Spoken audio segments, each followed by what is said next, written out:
Dee, dee, dee, dee, dee.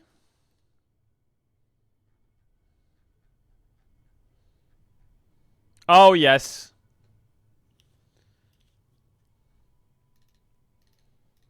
Oh, yes.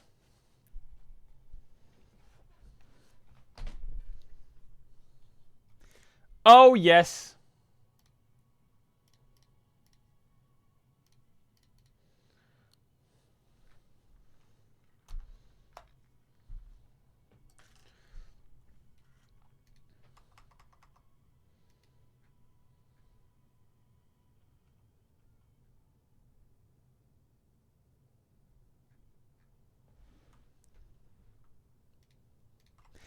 Oh, yes. Oh, yes. I am here. We are back. It has happened. It is time. Chat, today's a big day. Today is a big day. Koi BLG. Oh my god. And T1's debut? Damn. In the same day? What the fuck? Can you stream without cam today? Oh yeah, sure. Fair enough. I will stream without cam today. I'm so hyped. Koi BLG. Koi BLG. Can you imagine Koi wins? Oh my... Are you... Shut the fuck up, idiot. Shut up. Where's my mix? Oh, here it is. Bro, look at this guy's comment. He says... I'm gonna smoke a fat joint for this. I don't get it. Is that your way of celebrating? Are you like, oh my god, yes. Yes. Is that your way of celebrating or something? Like, what? You like my mouse chat? Damn, faker. He signed it for me. You see that? Damn. That was for me. He signed it for me. Not you. For me, he signed it.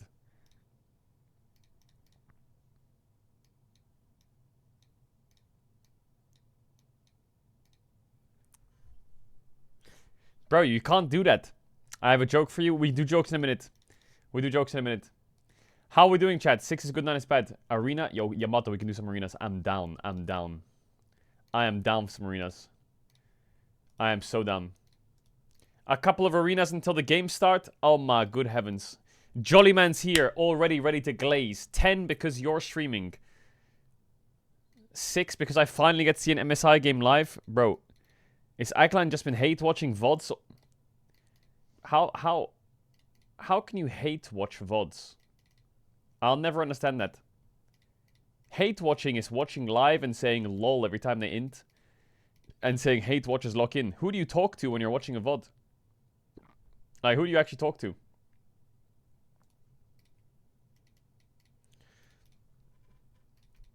Who do you even talk to? Why is there someone in chat called Caedrel33? That's my username to log in. Why do you have that?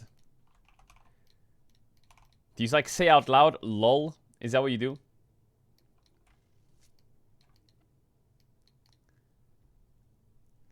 Caedrel is so greedy, bro. What is this? Caedrel just went live. Alright, chat, it's the last game of the day. I'll see y'all tomorrow. What? It was a good stream. Wallahi, Caedrel, you're greedy. Wallahi, you're greedy. It's 4 hours before MSI. Let us eat, please, you shark. Holy shit.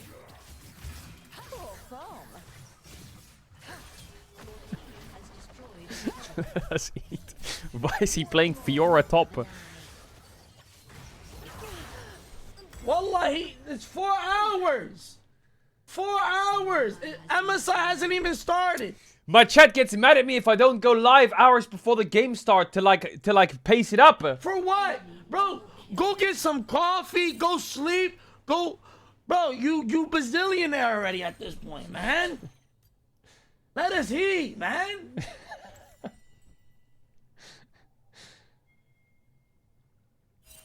Men, women, this is not true. Men, women? A few moments later. Alright, chat, I'm out of here. I gotta go. Yo, I gotta go. MSI soon. I gotta go eat. Oh my God, Caedrel's taking all the viewers. Lord have mercy. If it wasn't for Velia, I swear I would not be in the 1K viewership. Lord, Paul Butts at 1.8. John goes below 2K. Cash at below 2K. Oh my. Anyone ever showed you how to do the number 20? I love Hums. W Hums. What's Hums up to these days? Is he roll swapping the top lane or what? Why doesn't Pobelter make a team with Hums and compete in the NACL? I see it. If double lift's out.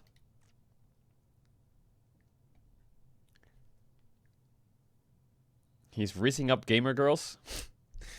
What do you mean he's rizzing up gamer girls? Ah, family photos. Look at that.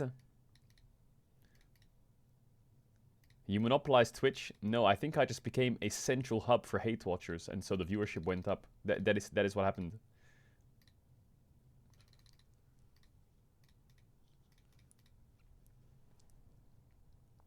New dumb videos out? Okay, we'll check it out. That's kind of a cute photo. That's a really cute photo. I like it. Why is the T1 one so low quality though? Where's the high quality version?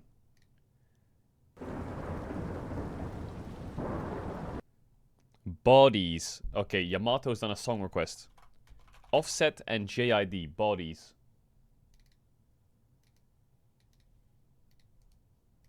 Cute.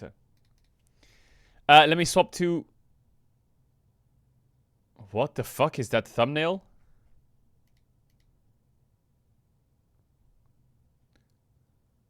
LOL, Faker with Chovy and Faker with Shanks and Shanks with Chovy.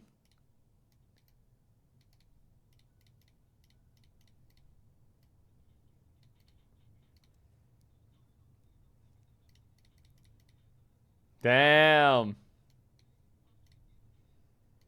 Chat, I don't know why, but I feel like the meta for rap is getting... It's in the last 5 years, because I like to listen to a lot of rap, like American rap.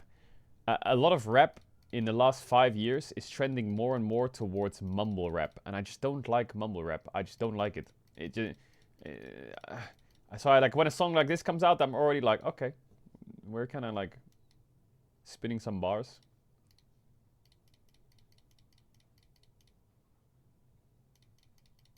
Like, they don't even say words anymore.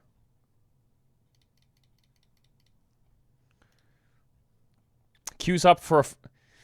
There's no way Cash queued up after 4-day break after getting blasted by fucking Knight, and then he queues up and he plays against Kenyon and Keen. Like, really? There's no way that he... Wait, hold up. Let me check his account.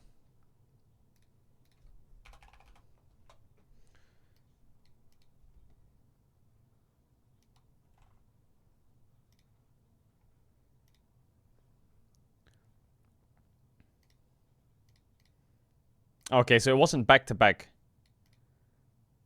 The buddies did the flow. Okay, it wasn't back-to-back. I just want to watch Odo. I'm only here for the face cam. Odo, are you opening OnlyFans? Deal, but it's going inside of...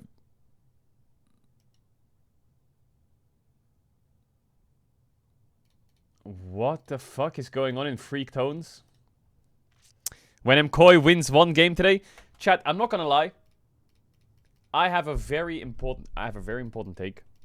I personally think we should bring back best of ones. Like, if this tournament was best of one, the upper bracket would be G2 FlyQuest and the lower bracket would be Gen G versus AL. And that just feels fair. And the conclusions that the West and the gap is closing would all have foundation and basis because both Western teams won the first game. But now that there's best of fives, the dreams are forever ruined because it can't happen 3 times. It can happen once, though. So this is my petition for closer competitive global gameplay that we should bring back best of ones.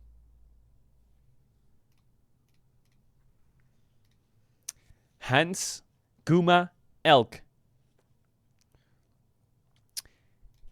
Can you get custom text on Instagram? I didn't even know that. A BO1 Worlds Final. That's what I like to hear.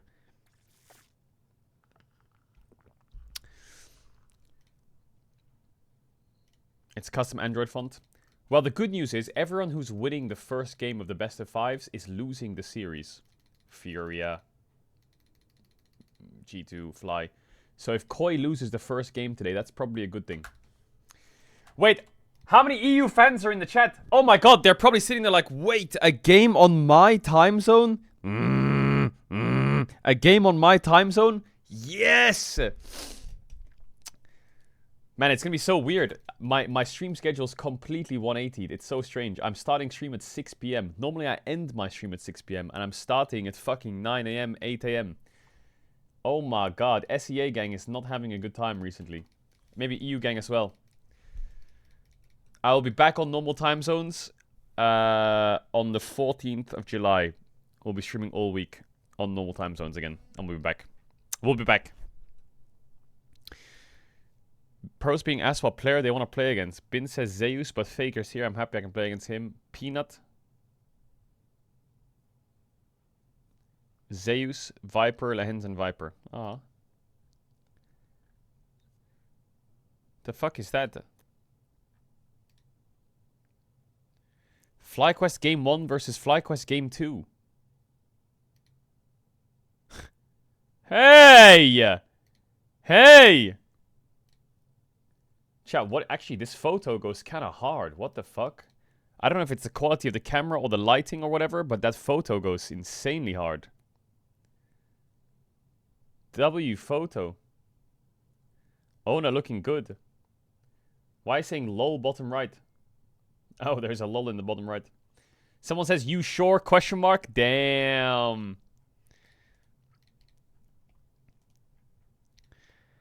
How to counter and dominate Yorick. Mordekaiser versus Yorick. Ooh. Ooh. G2 Esports got against LCK Seed, win game 1, lose game 2, got quartered by new mid, lose the series. Got LPL Seed 1, win game 1, lose game 2, got quartered by new mid, lose the game series in 4 games. MSI enjoyers in cash. Okay, we saw that. I want a higher quality version of the T1 photo. The power of friendship.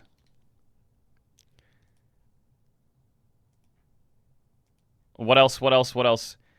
We'll show you what it means to enter T1's game. The path we've paved is ours to walk alone. It may be the path already paved, but we will bury you in it. Korean Lee Sin versus NA Lee Sin? What the fuck?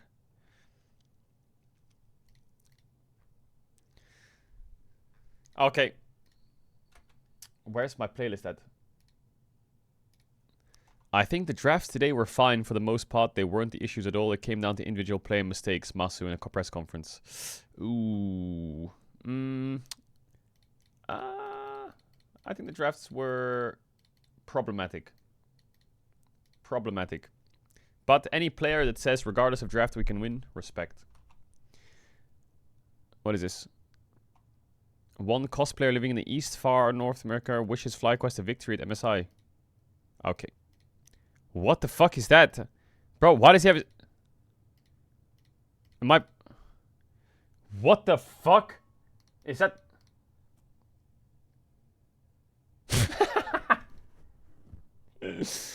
I can't tell. Is this like funny or is it...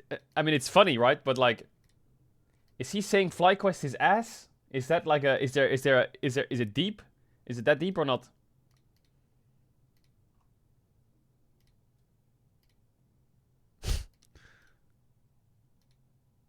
He cosplayed Exhaust.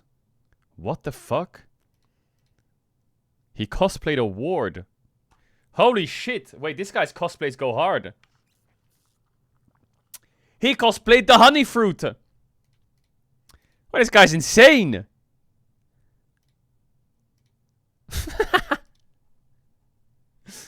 He cosplayed Eclipse. With his body. How to make Eclipse cosplay. He cosplayed the MSI logo. He cosplayed a pigeon. What the fuck? He cosplayed Doran's Blade. How to cosplay as Doran's Blade. Oh my god, and he's fucking jacked. What? What? Wait, he's insanely jacked. He cosplayed Storm Surge. This is my new favorite cosplayer. What the fuck? He cosplays Shadow Flame. Look at those abs.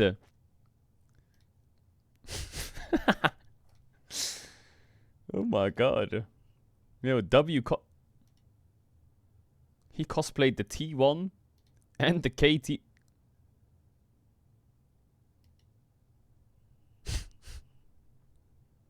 He cosplayed Ash's arrow. He looks like a mermaid.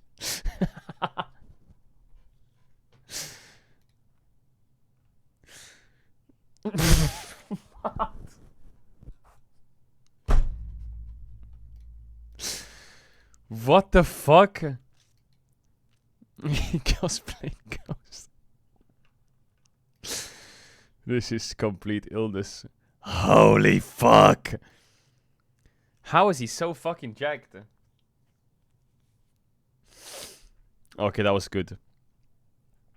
That was really good. W cosplayer, that's follow. Crazy good cosplays. Since the super toss happened to me, I can't really dodge a zeroed anymore. What is this? What? Who's the top tier visual on the team? What does that mean? Ruler. I think they're just making fun of me. 굉장히 다 솔직하게 투표하신 거잖아요. 네. 네, 춤은 민서이가 잘 춰요. 둘이 같이 추는 거 10번 넘게 본 것 같아요. 저는 20번 넘게 봤어요. 상혁이 형이 몰래 뒤에서 따라하더라고요. 그건 지어낸 말입니다. 안돼 주지 마. 안돼. 뺀다. 아 여기서 뺏어가지고 야이. 나왔으면 끝내는데 답네. You son of a. 나였으면 무조건 뺏었다. 우리 팀에 룰러였으면 무조건 뺏었어. 나. 배우가 생각보다 잘함. 배우 누구임? 福爷哥， 뭐야 하이돈 부시잖아. Hide on bush. Bro, Faker and a ruler on a team would be fucking fantastic because I think Faker secretly is a fucking rage baiter. Like he just is. He just is secretly a massive rage baiter, and he would rage bait the fuck out of ruler.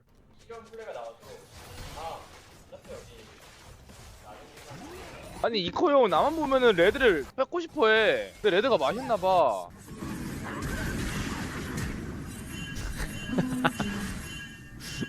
Does he always steal red buff from him? Wait. He stole it. Oh, he tried to steal it.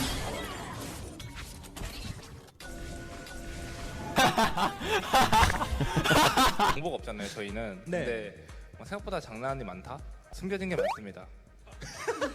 점프 그냥 쓰지 말 거예요. playful. 숙련도가 모자랐다. 오케이 이제 숙련도 마스터했음. 원래 실패로부터 배우는 겁니다. I am disappointed. Muted. 룰러 녀석. This ruler punk.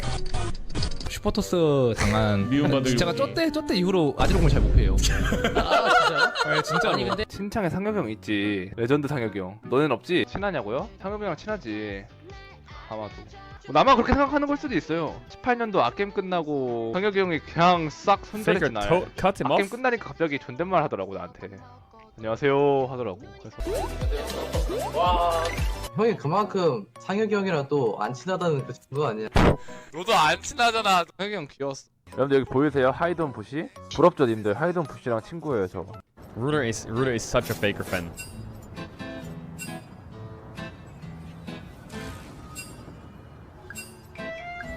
There's no way Faker invited Ruler to his TFT game and then wrote, "Who are you?"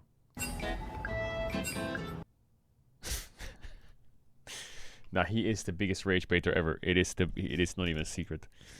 As a Chinese speaker, I'm curious if anyone tells Caedrel what Lila means. Lila means come, and Le means completed action. So to combine it, it means they are coming or they have come. It also means a fight is happening. Just want to say it doesn't actually mean give it all you have. For example, we say Knight Lila. It can simply mean that Knight is coming to lane, to Baron, to etc. I hope this helps the Red Gang. Yo, W Chinese speaker. Big translation. Much love. Okay, we went through this already. We went through everything. Alright, MSI starts in 1 hour and 30 minutes. What I'm gonna do for 1 hour and 30 minutes is hang out with Yamato's and play some fucking arena for a bit. A little bit of arena.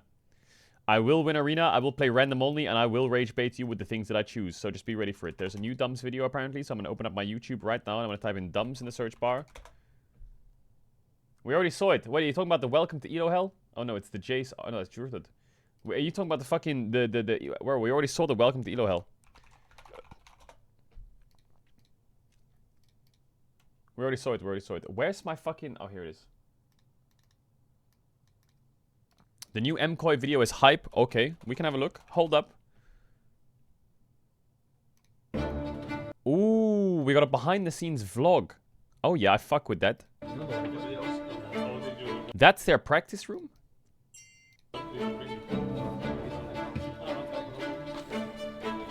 PTA? ¿Pero quién te crees? He says PTA. Who do you think you are? He's playing PTA Mumu. Pues Pino, pero tú te piensas, gana la LEC y puedo ir PTA. You can play, you can win the LEC and now you can do whatever you want. Nada, mi visión es pillar rank 1, pero Oh, me this jodido, one tengo 50 de ping ahora porque 50 ping. sí todo el server y ya está. Bueno, básicamente tiro la Q y llega mañana. If I use my Q, it arrives tomorrow. Hay 20.000 de cola, o sea, este server está This server's disgusting, it's so dead. 20-minute queue, I can't get rank 1, there's no time. Más o menos el mismo horario que los demás equipos, que es sobre Wake up at 11 las AM. 11 te levantas y durante ese tiempo estás jugando desde la mañana o revisando partidas, scrims, comes, scrims hasta la noche y prácticamente no hay casi tiempo ni para No jugar solo queue. Tampoco la solo queue es súper eficiente aquí. Wait, why did they get the fucking OP black table? Plantas de Earth, Jojo. Bro, you guys get the fucking goated table. Look. What the fuck is this? I don't have a dancing keyboard. Mine is dancing. But we should swap Super. It's weird, no? You and a coach and me and a coach? And they cannot talk. Bro, it's so weird. It is what it is. Yeah, we also can talk with each other. And then eventually I'll end up in the goated table. And you Jojo jealous of the table diff. Cabra. I tried at the beginning, Cabra. but there is no space for me. What do you mean? You will touch mousepad with mousepad. I don't like They have zero space. In words I didn't like. Bro, when I'm gonna click, I will feel it as well. Yeah, but we're gonna swing as it's not gonna click. Okay, I'm done. Bro, I'm just. Why did Alvaro take my spot? It's fine, no? So that you want this one, right? This is the mid. Okay, look. It's top, jungle, Joseph. So usually here, it should be mid lane, right? But now it's top, jungle, support, mid, It's coach, ADC. Bro, this team is broken already. It's doomed. He's right. Actually, that's criminal. Why don't they have top jungle, Bro, this mid team is broken already. by himself, and then bot lane here on the right? That is criminal. That is criminal. For you, because I could have taken it, and I was like, I'm gonna be a good guy for. Actually. Bro. But did you tell Alvaro or no? Bro. It's crazy how like me and MidBeast and other creators, we do like tracking the pros. Holy shit, they're gonna be playing on the NA server. And then you see behind the scenes of him playing solo queue, he's just fucking headset off, playing PTA Amumu, talking to his team half the time. He told me. But it's fucked up. These guys go to his room, instacom faster. Yeah, I wish we could just cut from them playing solo queue to like what they're actually doing IRL and how much fucks they actually give. Is this one? What's up, actually? You should be with Alvaro though. And I should. I don't care where I am. Why don't you track the pros? Because when I finish MSI, it's 6 AM, and then I go to bed, and then tracking the pros starts at 10 AM. So then I wake up at 2 PM and I've already missed the pros. Because of the mousepad? Caedrel, why don't you stream 24 hours a day? Al final Supa te ha sacrificado por el equipo. Como siempre. El verdadero capitán. Just so you like your new teammate. Chat, you know I love tracking the pros. But it should be Alvaro here, you know? But it's chill. Básicamente llevan como They've been discutiendo, arguing. negociando su sitio donde sentarse como 15-30 minutos y están intentando negociarlo. Dice Jojo que es el lobo solitario y Supa dice que quiere estar en la esquina. Joya ha venido corriendo para guardarse el sitio con Miri. No sé, están teniendo una disputa. No sé si se están teniendo mucho en el vídeo, pero llevan 30-40 minutos. Sleep is for En the weak. Toronto hemos refrescado cosas y ahora en Vancouver es cuando tenemos que... Wait, are they in Vancouver now? They are, right? This is the Vancouver setup because it's in a hotel, I guess. Muy buenas chicos, aquí estamos en un nuevo vlog. Hoy os vamos a enseñar cómo es un día de rodaje, a.k.a. Media Day con Riot Games, la empresa Riot que nos da Games de Media comer. Day. Así que os vamos a ir contando un poquito dónde nos van llevando y las actividades que vamos haciendo. Espero que nos acompañéis y que lo pasemos genial todos. ¿Te gustan los días de media day o? Me encantan. Vivo para esto. He Loves hecho trabajo media days, de pro yeah. player para poder vivir estos días. Me encantan. Le encanta, 100%. Cada día se levanta y dice, ¡buah! Ya queda un día menos para media day. Lo bonito de ser internacional, de atender a un internacional es que tienes más media days. Solo tienes uno. Dos. Ay, mira, no, también tenemos. Eso no es un medio. Sí, así. Para mí lo es. Mañana, chicos. Tenemos press y Pues mañana tenemos Tech Check, lo cual consiste en probar nuestros periféricos, acostumbrarnos al stage, probar también los micros. I think Koi's gonna win today. Press You conference. can't. The West can't lose 3 times in a row, right? Creo que en mi caso yo tengo 15, Mir 23. ¿Esto es real? Sí. Like, what's the likelihood of the West Todos losing en 3 Como que times in a tienes row, 15 y el 3 days in a row? le piden rollo de cada medio. That's luego gotta a be medio pretty la low. mitad, y el resto tenemos como dos. Entonces, para Pero tú eres mí, muy famoso, ¿no? Chad, how do pick'ems work?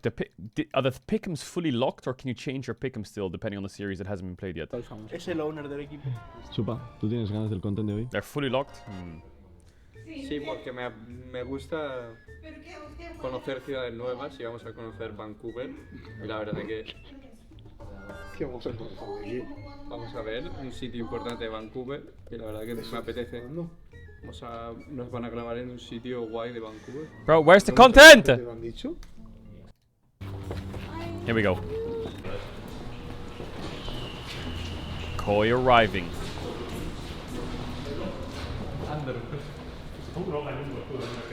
Pues como podéis ver, Your ahí mic is están scuffed, is it? grabando lo que sería la Chad, is my pista mic okay? para Is it making like a sound like... Does it have like a static sound or no? Yeah, it's okay. el MSI para el primer partido y no se puede ver nada hasta que se juegue el encuentro, así que nos hemos tenido que quedar aquí. Ellos van a estar 1 hora, 2 horas de grabación en principio, tanto fotos como el vídeo de promoción, así que bueno, a esperar a que acaben. Supa, te veo animado, ¿eh? Supa. ¿Cómo no lo voy a Superstar. estar? Si hoy hemos domado 4-0 en We Scrim. won 4-0 in scrims today. La Copa Scrim es nuestra, chavales. Se acabó la Copa Aprendizaje. No la queremos más. Estamos reventando a todos en Scrims. Como furia. No. ¿Qué dices? No nos compares con eso. Son los primeros que se han ido.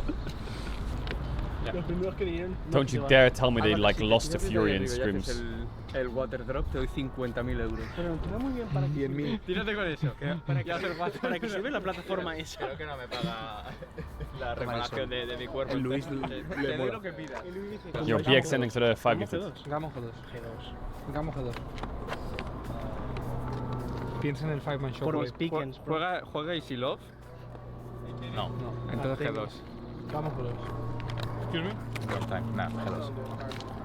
Bro, que, Gam time. por los que he hecho solo los pick'ems la primera parte. Y hay rollo de más daño, más kills y eso, y no me he enterado. Miri. Perfecto.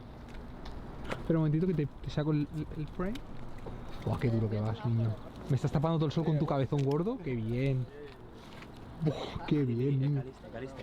Damn. Qué duro Damn. estás yendo, bro. Pero un momentito, quédate ahí. Skater boy. Durísimo. Yo me voy a pedir un salmoncín, creo. Ahora toca review, un poquito del chill, que hay que seguir mejorando, que lo hayamos hecho bastante bien hoy. Y luego un poquito de cena, que nos la ha pedido el manager. Aquí estamos. Y luego veremos qué tal. Seguramente caiga un poco de... I guess we can't get a scrim cam. Where's the scrim cam at? Los motivos por los que no sois capaces de perder una partida en Scrim, ¿no? Claro, claro. Sí, claro. Porque lo más... Why do I feel like Koi has lost every game in Vais a scrims? revisar si acaso los errores de otros equipos, ¿no? With all this sarcasm? Sí, para saber cómo Claro, seguir ganando. Claro, claro. Exactamente. Humilde ante todo. I feel like they've lost every scrim game. Campeón del mundo. Creo que en este tipo de torneos lo que tienes que encontrar es afinar los detalles que te faltan para jugar lo mejor posible, porque tampoco tienes mucho tiempo como para hacer cambios drásticos ni nada. El draft es súper importante, entonces pilla la máxima información posible. Oh my god, I can't wait for fucking Mirwin to pick Nico top against Bean. Que te punishen, pero sin que eso sea una línea roja. Who's here? I got Pokémon. You go? They're buying Pokemon cards? Who's here? Nos acaba de comprar Hansen, que ha ido a una tienda de cartas. Son del Oh nuevo set. my Thank you, god. Hansen. ¿Qué me han llamado? Mira, me ha tocado un Reshiram y un Zebstrika Master Ball. Y ahora a ver qué me toca. Este no lo tengo. A ver, un Fungus, un Tirtoga, no sé qué. Trash. Un Petilil. Trash. Una Trash. Pokéball de Sandile. Y el raro. Un Trash. Serperior. Trash. Mongoose y Electro. Trash. Está guapo. No había visto ese modelo de carta. Trash. Eso, en 2 semanas no hay tiempo para hacer un cambio gigantesco, pero sí que tienes tiempo para adaptarte y para afinar las cosas y sobre Inspired todo para is tener shitting una on an mejor A? lectura del What do you meta mean? o qué es lo que molesta a los demás equipos. Ahora están en el descanso las scrims, han hecho review y luego a las 9 tienen otro bloque de partidas. Blackett, que ha venido al NSI también. What? ¿Qué hace un padre en medio? Pokeball! Bro, I literally got. There's so many Is there? homeless people. In Vancouver? I got 2 spoons of it. Fucking salmon. What is this shit? We are gonna do a bit of cardio. I mean, Is Canadian food cardio good? On his wall, you know? It's good, like good party, ¿no? Go, go.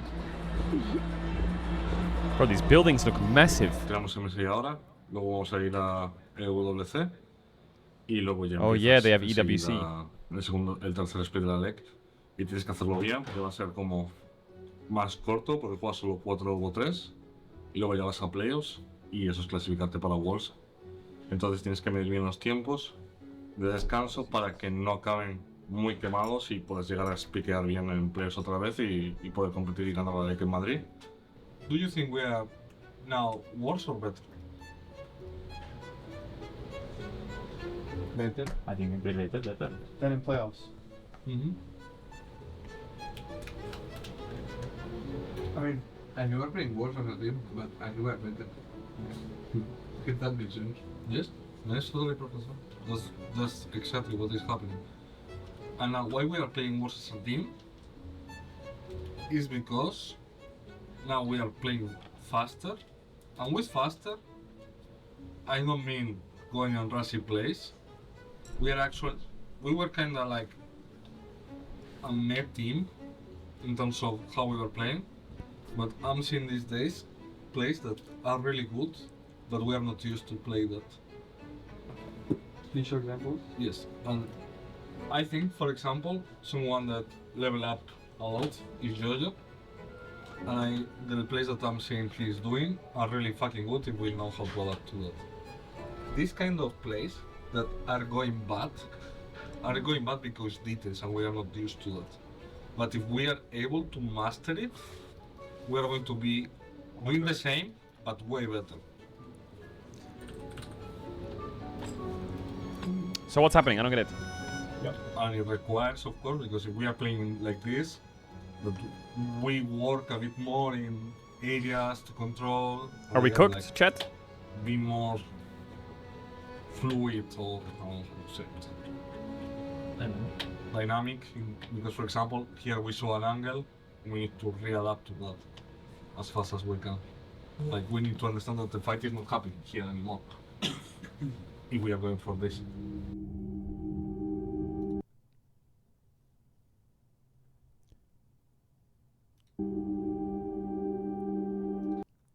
Creo que podemos competir contra ellos de sobra. Creo que falta creérnoslo, falta confiar y ir al partido de verdad como si fueran cualquier equipo del West y decir, vale, estos juegan así, esto es lo que tenemos que hacer para ganar y ejecutar nuestro plan. Creo que tienen muchas debilidades, creo que hacen muchas cosas muy bien, por supuesto, pero... BLG presentation. BLG formula. Ooh, I like that they're showing this. I like it.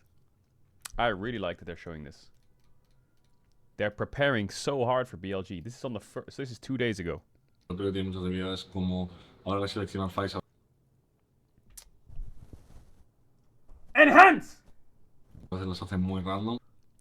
Bot to defend, start Drake. No son buenos spots para ellos para fightear. Creo que la coordinación jungla-soporte en Bilibili no es tan buena actualmente. Creo que si controlas el medio y no permites que Knight pueda moverse, y de hecho creo que esa coordinación jungla-support medio, el equipo le cuesta mucho más. Y creo que en draft tenemos muchos ángulos y capacidades de fastidiar. After he said that, I bet you 10 gifted subs, they either first pick or they ban Talia on red side from BLG. Y ser un equipo muy molesto. También he visto que cuando son nuevos matchups no les cuesta o cometen errores muy raros. Entonces creo que tenemos un buen mix y un buen skillset para jugar contra ellos, pero si no nos lo creemos desde el minuto 1 va a ser muy complicado. O sea que la clave de esta serie, ¿dirías que es la confianza tal vez? O... Sí, creo que esta serie va a ser... O sea, creo que si de verdad estuviéramos confident, esta serie la ganaríamos bien. Creo que esta serie va a ser una pelea en el barro, porque va a ser la primera serie contra un equipo asiático, y si la conseguimos ganar, ahí es donde empezaremos a construir un momento un poco parecido a lo que nos pasó con K-Corp en la LEC. Entonces creo que va a ser un partido muy importante, que tenemos ya muy preparado, porque ya más o menos nos imaginábamos que esto iba a ser el enfrentamiento desde que Riot puso el vídeo de eso, pero que falta el factor este de mística, que es lo que estamos intentando ahora matar. That was good. Man, I have a really big concern that Koi is either gonna get stumped really fucking hard, or it's gonna be playable.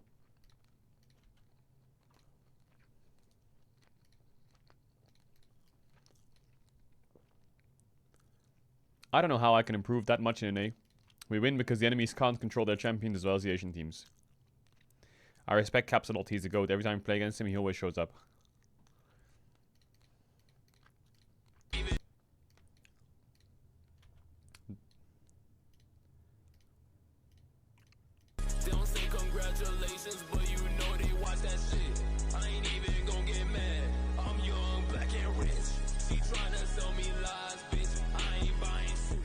Is this what EU teams are doing in the break?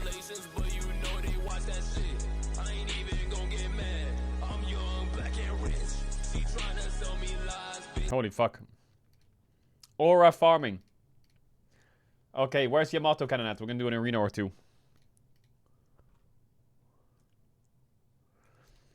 There is no way this guy linked a video. And it's the cat laughing meme. But it's a cat laughing meme with a countdown. And he actually thought I would get hit by it. That's crazy.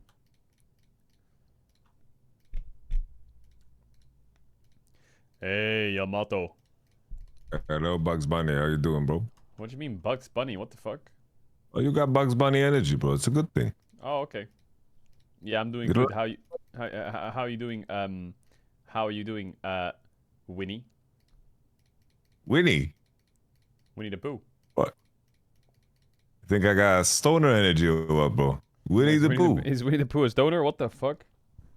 Well, I swear, all the Winnie the Pooh characters, they picked some kind of addiction, no?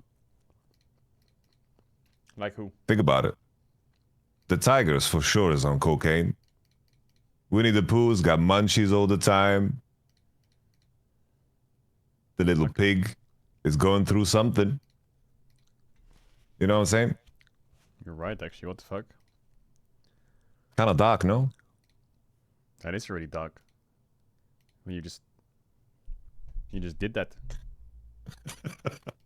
You just fucking did that. I thought it was a sweet animation. Now it represents mental illness and addiction. Yeah, on the flip side, Winnie the Pooh, surprisingly, I think is the third biggest franchise ever in terms of generating revenue. How crazy is that? I think only Hello Kitty and Pokemon is ahead of it. Is Winnie the Pooh Disney? I guess so, right? Is he Disney? I think they bought it up. Winnie the Pooh. Because Winnie the Pooh was in Kingdom Hearts. That's my correction. True. Yeah, he is. Oh yeah, Pokemon and what was the other one? Hello Kitty, man. Ooh, Hello Kitty. Hello Kitty does That rule is the the one. world. It does Hello rule Kitty the does world. rule the world.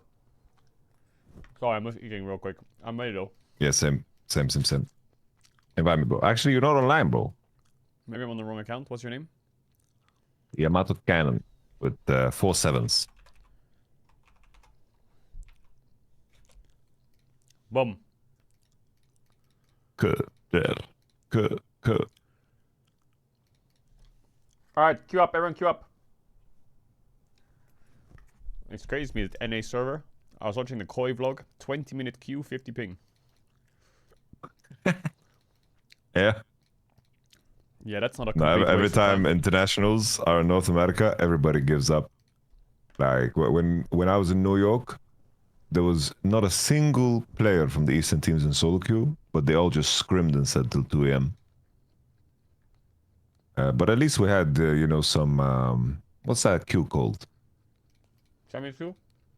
Yeah, there was some Champions queue. Wait, Worlds 22. Oh yeah, Fnatic, of course. I'm 1-1 versus Faker, man. 1-1. Oh yeah, you are. Same group. Same I'm group. 1-0 versus Caps. Ooh. In mid lane. Really? I'm also 1-0 versus Faker. Red Bull leave its own, baby. Oh, look at you. Look at you, man. I have winning ratios against all the mids at MSI. You know, I have good win ratio versus China and Korea, and then 0% win ratio versus Brazil and NA. When did you lose to Brazil? Loud. You remember the bot gap bicep? Oh, that was you? That was me. You were the bot that got capped? Yes. They played MF Amumu. Oh. MF Amumu. Oh, That yeah. sounds like Actually, Ludwig no, would play. I beat EG. I forgot. I beat EG. Beat EG. That was inspired in JoJo. With Rux. So I'm not 0% win ratio.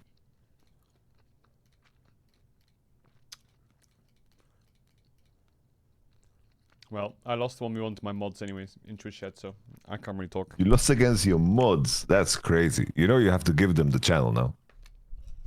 You have It to was a give while them the ago. stream key. I'm a changed man now. I don't want to be that guy, but I did it on purpose. Sounds weird. Doesn't want to be the guy, proceeds to be that guy. Exactly. It's like that meme. Wait.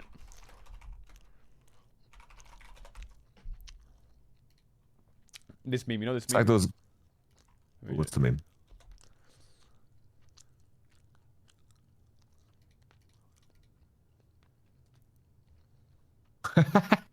That's good. I don't want to be rude. And then proceed to be rude. Yeah, I don't want to be rude, but I wasn't going to say this, but... Ooh, we got good champs. Oh, look at us, bro. Holy, look at my abs, man. You got cool hair. How does it decide what skin you choose? Why can't I choose a skin?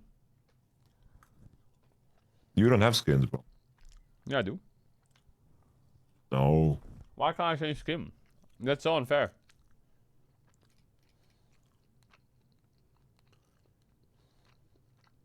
That's what you get, man. It takes the skin that you last used when you played the champ.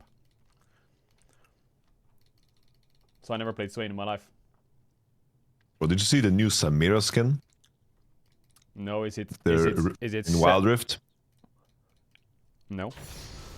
Is it like really hot, hard to play or what? Hard to see what it does? It's very hard to see what it does.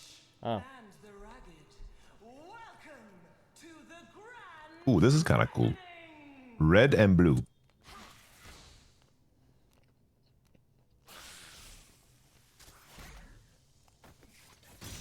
No quarter. That means no mercy. I'm OP. Please, you use your thing. Your bravery voucher, buy an item. Oh, yeah.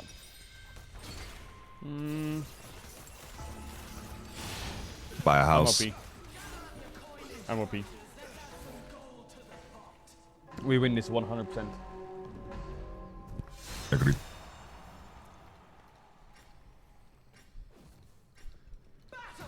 When their lives flash before their eyes.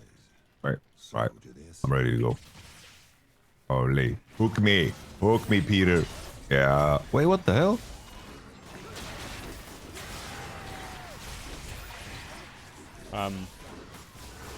Am I like dumb or?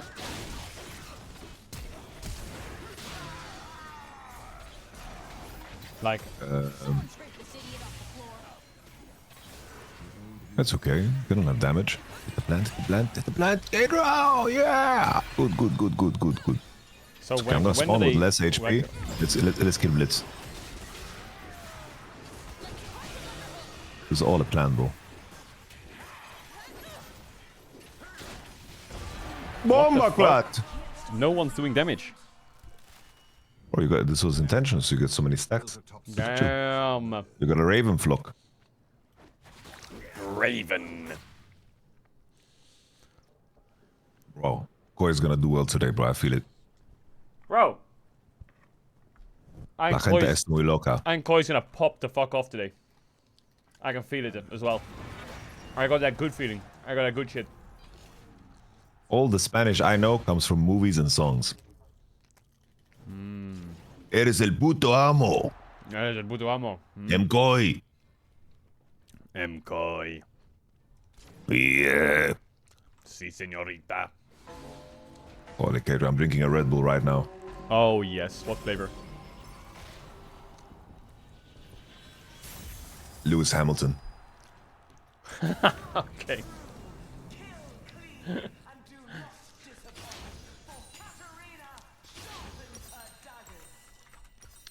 Ooh, we can roll a lot here, bro. We can roll for Biss. You need to get Pyromancer's Cloak, okay? Because you get a lot of rolls. You have 12 rerolls. So on Mythic, I really need you to get Pyromancer's Cloak. Pyromancer's what? Yep, Cloak. Pyromancer's cloak? Cloak here. Oh, cloak. Okay. The biggest. What boots are the best? In this game, honestly... Maybe Tabis. I'm seeing a lot of AD champs. Tabis look nice.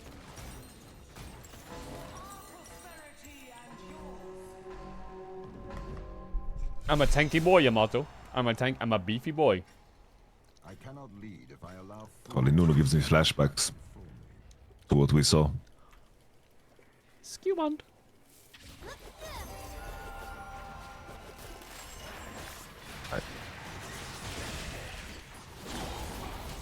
Are you winning, son? You're tanking, huh? Maybe we kill the Akron. Honestly, we should just play to stack. They are so weak. Stack them, stack them, stack them. Stack them. Stacking.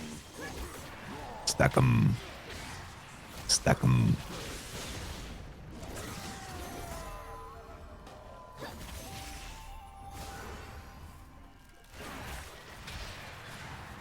Stack them. I've got all them. Stack them. Stack them, go. Woo! Oh, yes.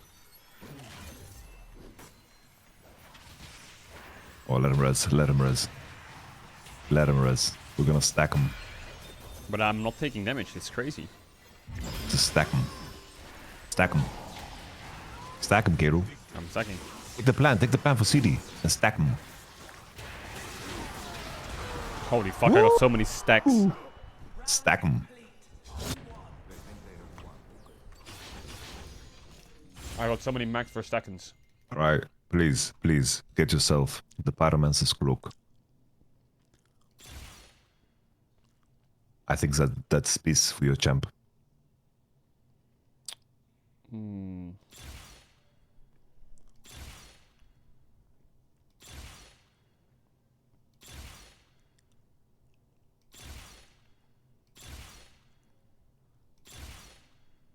Yamato. You get it? No. No way. With 12 rerolls. You're trolling. Okay, that's fine. Detonation orb is chill. That's chill. Yeah. That's chili beans.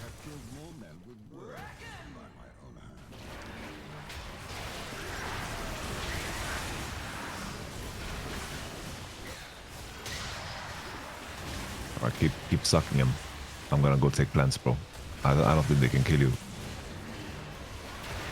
Are you having fun?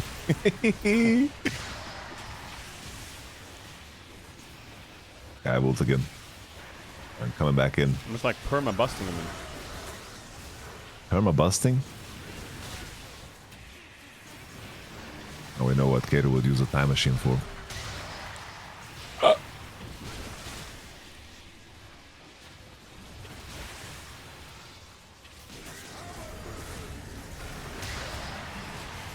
Oh, no way, no way, no way, Jose.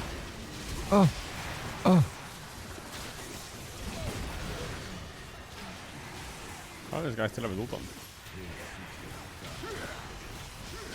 Life stealing. I'm stealing yeah, life. cook his ass. Bro, I'm unkillable. I'm actually unkillable. You're having a good time, bro. Ooh, So are you gonna do the mana build? Yep. Are you gonna do like a terrible Oriana build? Yeah. It's gonna work on your like champ. really fucking nasty. You max E or W second? Probably E, I guess. Maybe in this game mode E, yeah. E, E, E. E, E, E. I guess I just go Liandry's. Or do I go Roa? How long does Roa take to stack? I feel like 2 Roa rounds, goes I kind of think. hard. Roa's not too shabby. Because I have the mana thing. Could be rare Archangel angle as well. Archangel, you think? Maybe better? I'm just thinking you have Mind of a Matter. Yeah, I'm gonna go Blackfire as well. Maybe you just go both. Bofa. And both of these. Hey, I don't let him power up, bro. That is fuck, bro. He does that in front of us.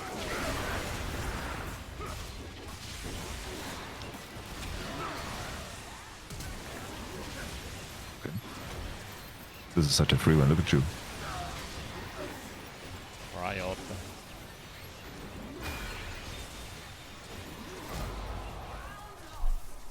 Hang on a second. I'm playing versus Rabadon's Hecarim. And he's fisting my fucking cheeks. Oh, he has a conversion, bro. That is crazy. He's converting vegetarians. Look at that. Yo, props to him. That's a clever build right there, man. That's a clever build. Oh, I get it. S-K-A-P-A-D-E. I get it. Escapade. E. E-E.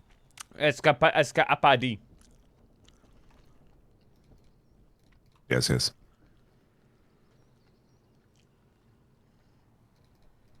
Well, where's round 2? Who's still fucking fighting? Maybe. Ooh. Like a Goliath. Random souls. Infernal conduit. I'm gonna do some spins here, man. Oh my god, I'm busted. Oh, that's a juicer. I think that's nice. I think we save gold, bro, and get another mythic going, man. We need to get your Pyromancer's cloak. There's a lot I need of to good buy rolls Rabadon's fast. death cap. I need to buy Rabadon's death cap. Oh, that's true. Yeah, do that. Oh, I need Rabadon's and Zhonya's. What? Oh, it's broken. Bro, Shaco has Rune Carver. What does that mean? He big.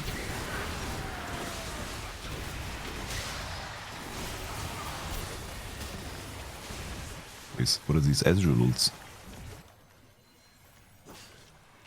Crazy, the Shaco boxers send Ezreal ults. Whoa, bro, relax.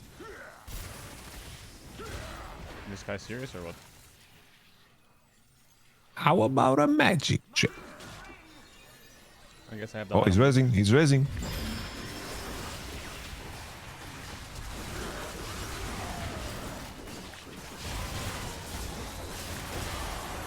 Yeah, nice. Big. You know how to say razor blades in an Australian accent? In an Australian accent?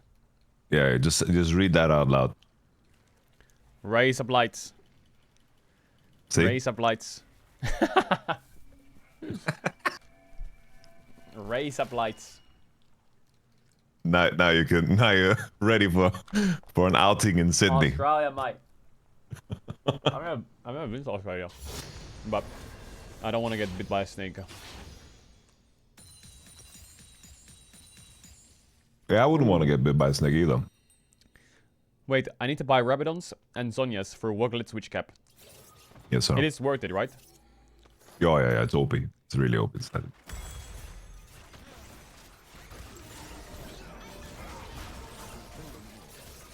Woglet's Witch Cap. If you get attacked by a snake, just bite back with your own snake. Okay. Interesting.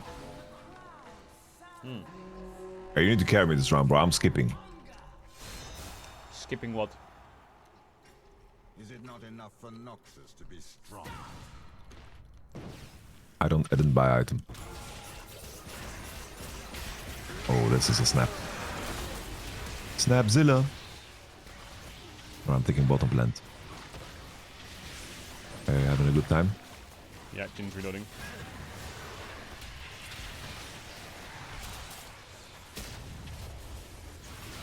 This guy's faker though.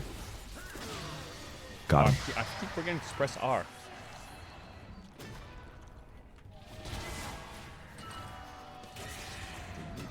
Alright, attack him. Oh! Why is he so fucking...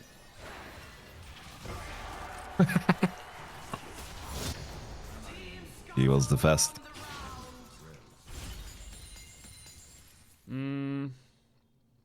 Oh Me my van. god. Oh my god, I'm busted. You busted? Oh my god, I'm busting. I'm busting. You bust. When is this shit gonna proc? Should I call you Sebastian? Sebastian? Sebastian. Lord have mercy. Should I Lord go have talisman mercy. for the lulz? Oh, bro. Look what I got. Fucking Gale Force in it. Gale Force in it, bruv. Straight in the split stream. Kiting.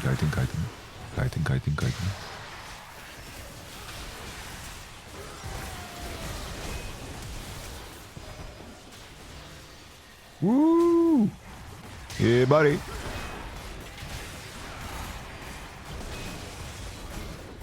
Yeah, buddy. Lightweight. Wait, Lila. Lila. Are you also on the Lila train now, Caedrel? You almost call me Gilligan? I almost go to Gilligan. Gilligan? That's what I call Gillius. I call him Gilligan. Yeah, I know Gilligan. He's joining the fucking Arabian League, isn't he? I saw Yes, that sir. rumor. That is the rumor. Rumor has it. Rumor has it indeed. I don't really know what check thing to take, by the way. I don't want the rule change. Wunder, we're not inviting you anymore. You're banned from playing arena with us, sorry. You're banned.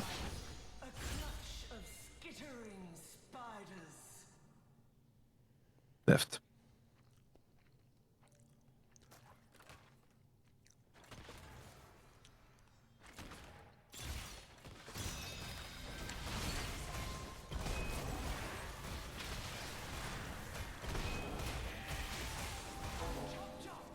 My chat is getting rage baited. They're so mad every decision I make. Really? What did you do? Make the right decision and they get upset. Really? How do they ever kill us with their champs? Woo! But do you just want to stack them? But like, Maybe we what are can they stack doing with 'em. their champs?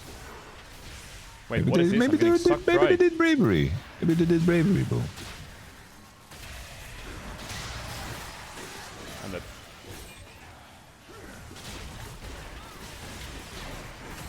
actually dead. Yeah, that matters. Yeah, Just that live matters. here. Good job, Riot.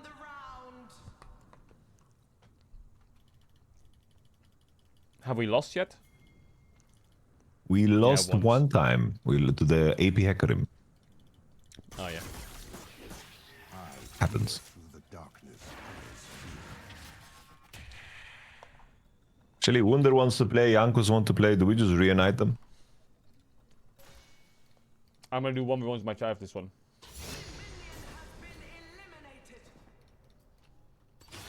Only if you beat me. I just showed him who's the boss. Wait, quick question. Do I sell my needlessly large rod? No. Sell your shroud. You need the rod for the roulette.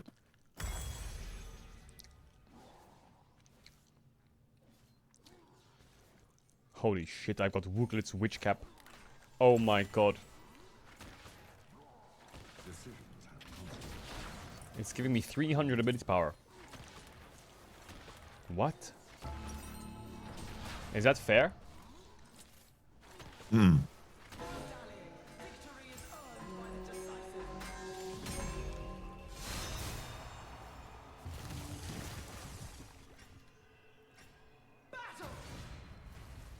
We are at war. Oh wait, we're fighting. What the fuck?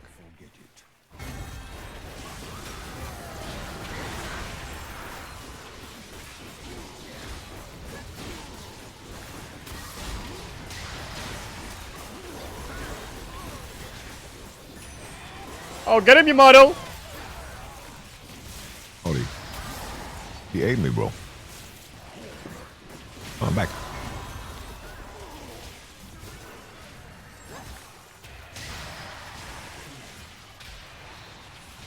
But like, am I just eBay or what is going on here? Like, is Nunu just broken or what? This is extremely upsetting. Alright. I can't believe you've done this. Ah, fuck. What? What? What is it? No, that's the beginning of the I can't believe you've done this. I've got 2 hats on. I got 2 hats. You're out there buying hats. I got me fucking hats on, bruv. Shit, do you have anti-heal? Can you buy anti-heal? Nope. Ready? Are you rage baiting? What a little dusk blade.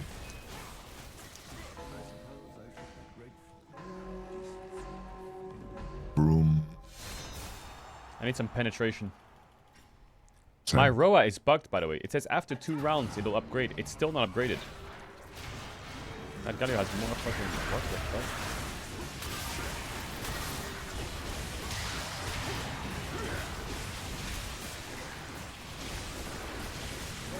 We're just fucking in there.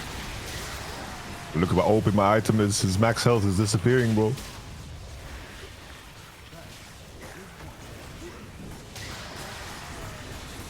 Let me just bonk him. Come on, bonk. You see that gray health? That's never coming back, man. Same on the Swain. Where is bro flashing? Holy, bro. Bust my nut.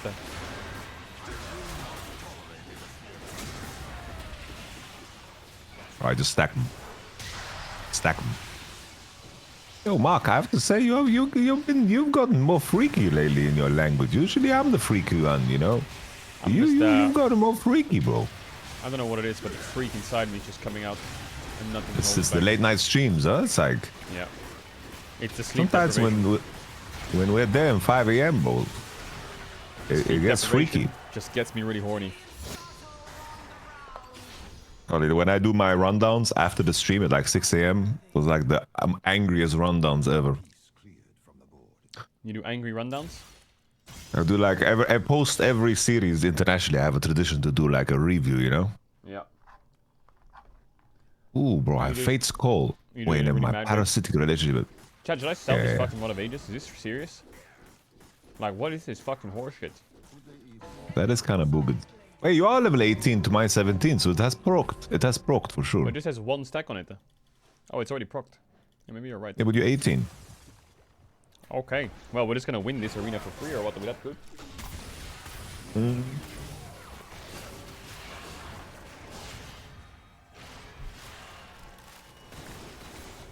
You see that? We're just eating food, chilling, talking about how horny we are, and we're winning arenas. That's how good we are. That's how fucking good we are at the game. Did you call Mr. Red Bull already about our that we want to be in the race? Down the you mean hill. the fucking down the hill race? Yeah, we're talking about it, yeah. You and me, huh? The soapbox? Yeah. In the Ratmobile? In the Ratmobile, bro. That live stream is gonna go so fucking hard. You can be Ratman, I can be Bobbin. We'll be Ratman and Bobbin. In the Ratmobile. We're gonna have to sign a ledger that, or whatever the fuck it's called, like a piece of paper that says, if we die, sucks. Because that shit's dangerous, man. Bro, we just wear a helmet. Just buy some armor. Just wear a helmet. I was born a patrician. I became a soldier.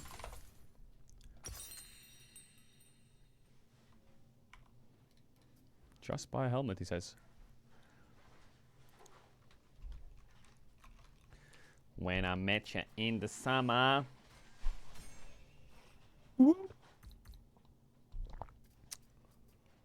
I'll be down. When I met you in the summer.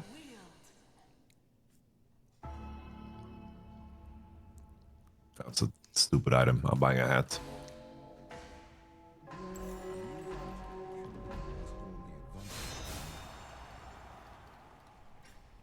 Alright, let's fuck him up.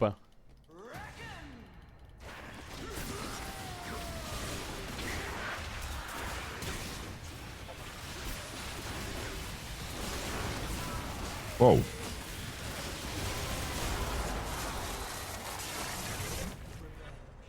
Okay.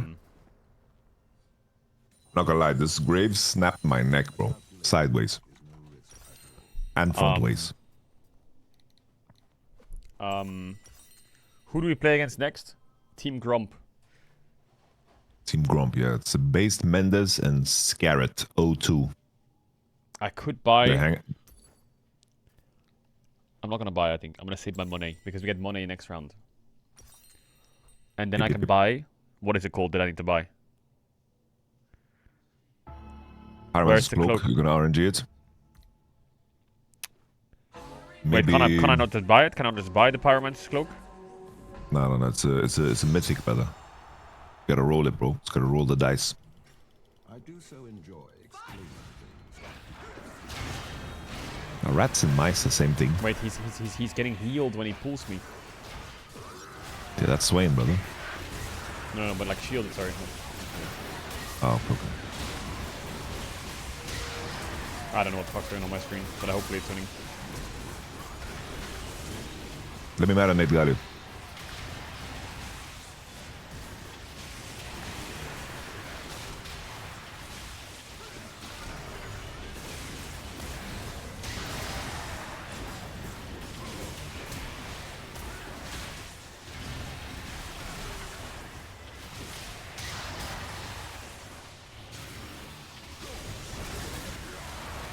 Okay.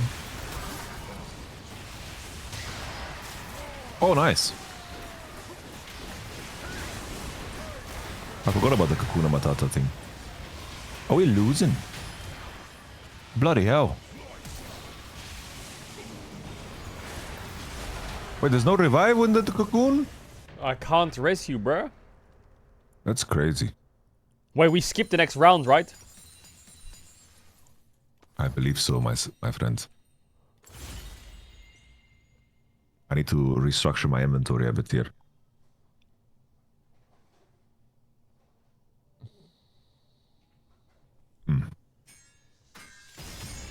We need healing. We need healing reduction now. Stat. This is good though. This is good. Now, whoever wins this, we buy the opposite. You know what I'm saying? Mm-hmm. What do we buy against Shaco and Graves? That will make us winning. Win trade. Do I just get Sap and Svang and you get healing reduction? I mean, we need healing reduction. I'm thinking of getting Spirit Visage first then. Do they have healing reduction? No, I don't They think do. so, unless they're The phone mail, oh, the yeah, they phone have mail. phone mail. But just don't hit swing them.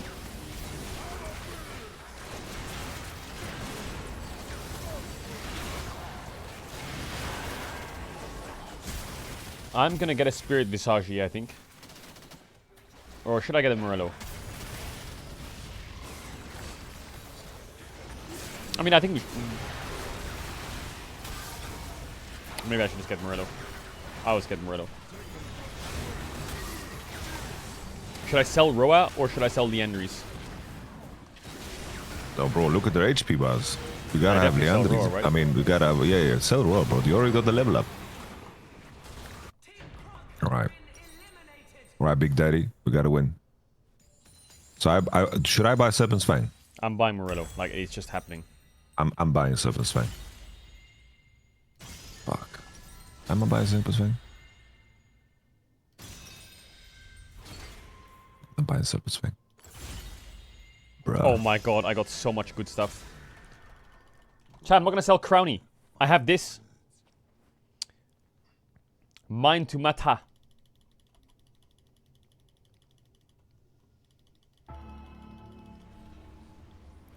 Okay. The Galileo has healing reduction as well, by the way. Yep. Come on, we win this. Lock in now. We win this. Alright, zoom in. Like, put your face next to the screen. Like you're a CS player or Brittle.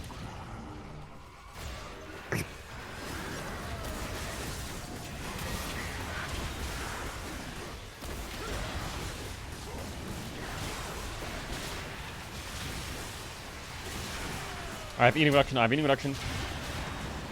Galio, dodge it. Nice. I can ghost here, go for healing, I can take this. Got a W. Right, I'm coming back Popping the stopwatch here, Need to focus down Galio. Big E, double pullback. Busting. On the swing. Pull back. That's us. Holy shit, that was good. Holy That's fuck, that was good. That is what's up. That's what's up. That's, what did it say top left on your client?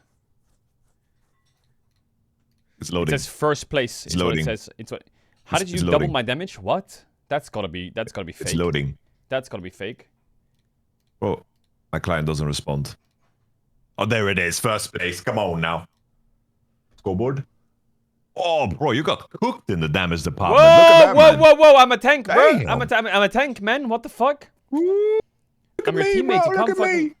Why are you axing my That's ass? that playoff in the LEC damage. You do true damage. True damage, bro. I'm fucking the drummer for true damage. True. Right. MCoy is gonna win today. I feel it in the air. I feel it in the air. 3-0. 3-0. I feel it in the air. 3-0. And you will lose your 1v1s against your mods, and you will have to give up your channel. Yep. Stream key. Put in the call with Red Bull. I want to be in a van with you. Like, I'm serious. Yeah, me too. Use your pull.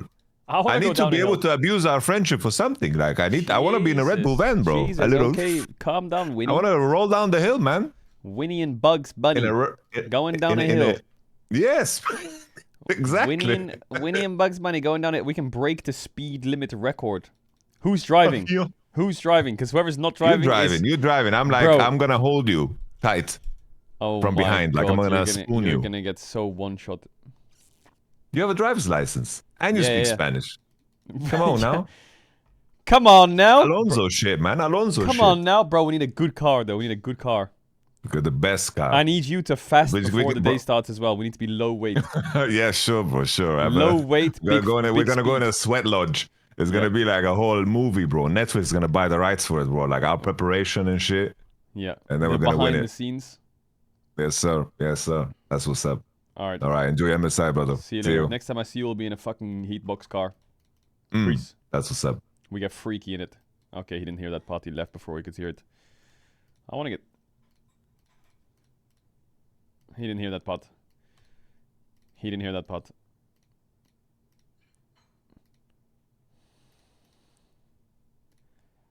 Alright, who wants to 1v1?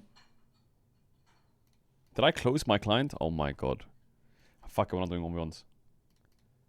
I love this song. What is that? Bro, I don't even play Swain. I don't even play Swain and you made that. I've never played Swain before. Why are you making that emote?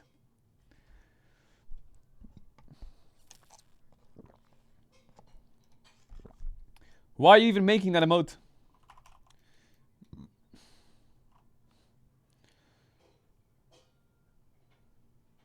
Alright, chat, any links? Any links? Any links? Any links? Tier Zoo, any good links? Any good links, send it.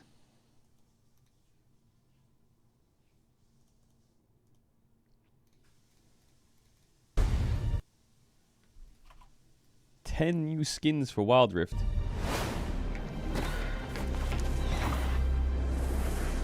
What the f...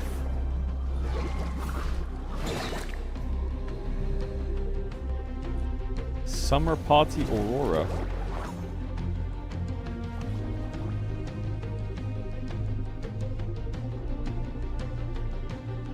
Summer Party Seraphine. What? What? What the...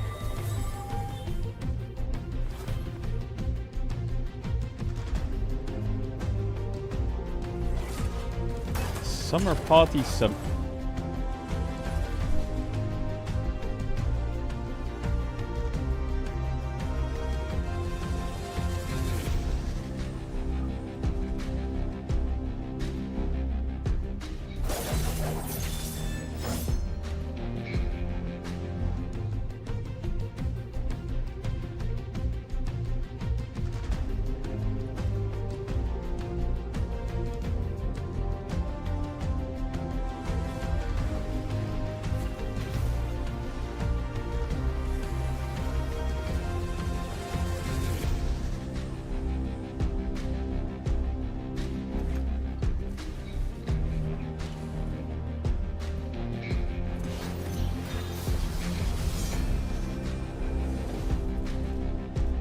They know exactly what they're doing.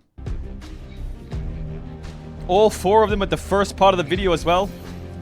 That is crazy.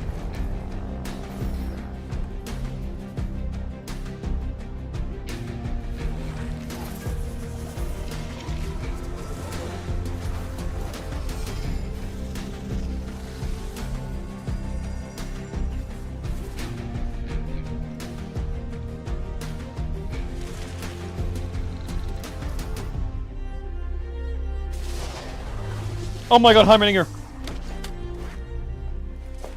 Damn! Wait, he looked kind of fucking cool. Why does Wild Rift get like the coolest fucking skins ever?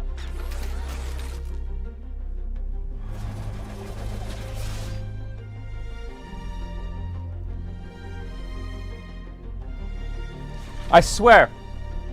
League of Legends is like the big brother, and Valorant and Wild Rift and all that shit and TFT are all like the little brothers who get all the gifts, all the attention, all the nice shiny new things. The big brother is just left to fucking rot. Oh, you didn't get much viewership? Oh, you didn't get much viewership? Okay, how about we do all of these things to increase the viewership and get you some more player base? League, you're rotting and dying? Fuck you, League.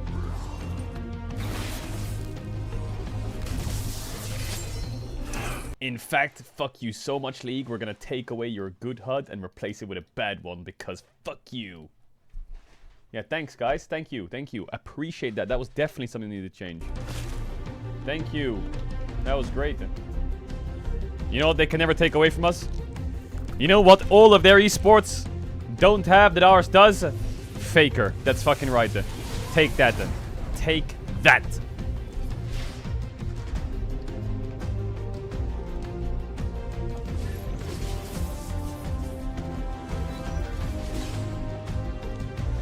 Okay, the skins fell off. The skins kind of got worse past this point. I will say Ryan did a great job for the first minute and 14 seconds of that video. That Yon skin's kind of cool though.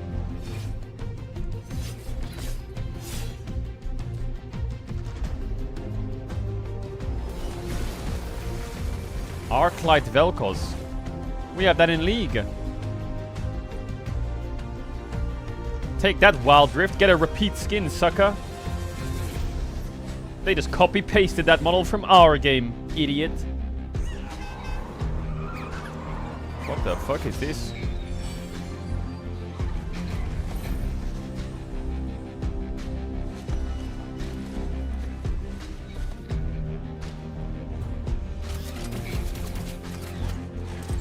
Vhagar Omega Squadron. Wait, he has ears? What the fuck? Wait, Omega Squadron Vhagar goes crazy hard. Why can't we have that in League? Or do we already have that in League? Omega Squadron. Oh no, we already have that in League, do we? Galio will come fly in with some glorious new threats. Where did the guy's voice come from? Powers Unbound. What is this? Masterclass with Faker. 안녕하세요. T1 페이커입니다. 제가 가장 좋아하는 챔피언 중 하나인 this. 라이즈가 드디어 와이드 리프트에 등장했습니다. 와이드 리프트에서는 직관적인 조작감 덕분에 빠르게 적응할 수 있고 게임 템포도 빨라서 빠르게 성장하고 맵을 장악할 수 있습니다. 그럼 직접 라이즈를 플레이하면서 자세히 알아볼까요? 라이즈는 CS 수급이 뛰어난 챔피언이에요. 주문전이가 과부하의 피해를 여러 대상에게 확산시키고 기본 공격 모션도 좋은 챔피언입니다. 딜교환할 때 기본 콤보는 주문전이 롱 감옥으로 상대를 묶은 뒤 과부하, 주문전이 과부하로 추가 피해를 넣는 겁니다. W acting from 와이드 Faker. 리프트에서는 터치 조작 덕분에 이 콤보를 훨씬 빠르게 넣을 수 있어요. 확실히 플레이하는 느낌이 좋네요. 라이즈는 쿨타임이 짧아서 지속 딜량이 높은 챔피언이고 Is he playing or is his screen just a green screen? 플레이가 편안한 장점이 있습니다. 오, 한타 상황이네요. 좋습니다. 와이드 리프트에서는 초반 교전이 자주 일어나는데 라이즈는 킬을 먹으면서 빠르게 성장하는 챔피언이라 이런 상황은 라이즈한테 좋죠. 과부하를 다른 스킬과 연계해서 사용하면 추가 이동 속도가 생겨서 파이팅이나 포지셔닝이 훨씬 쉬워집니다. 이렇게 해보세요. 계속 무빙을 치면서 W Faker. What else? What else he got from me?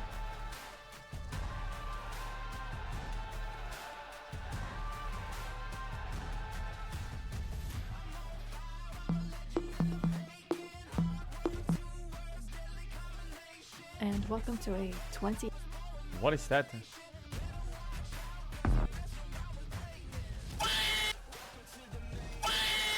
Okay.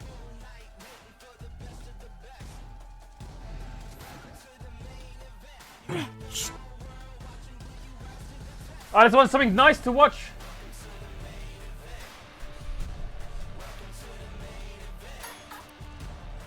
Think all the possible rune combinations and came to a crazy realization.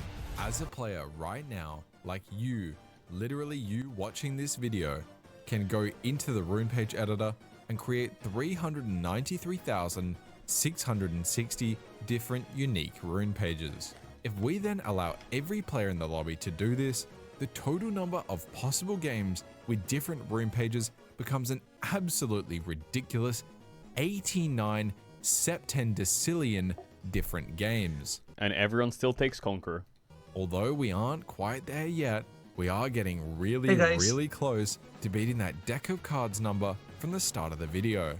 No restrictions also means Conqueror no and gonna go restrictions for on cookies. allowing all 170 champions to play in any role they want, meaning that Yuumi jungle is allowed. Calculating all the possible champion combinations in all of the lanes creates an absolutely mind-boggling 15 sextillion different games. Sex? Did he This say simple sex? fact is just wild. To know there are that many possible games just based on champion combinations alone.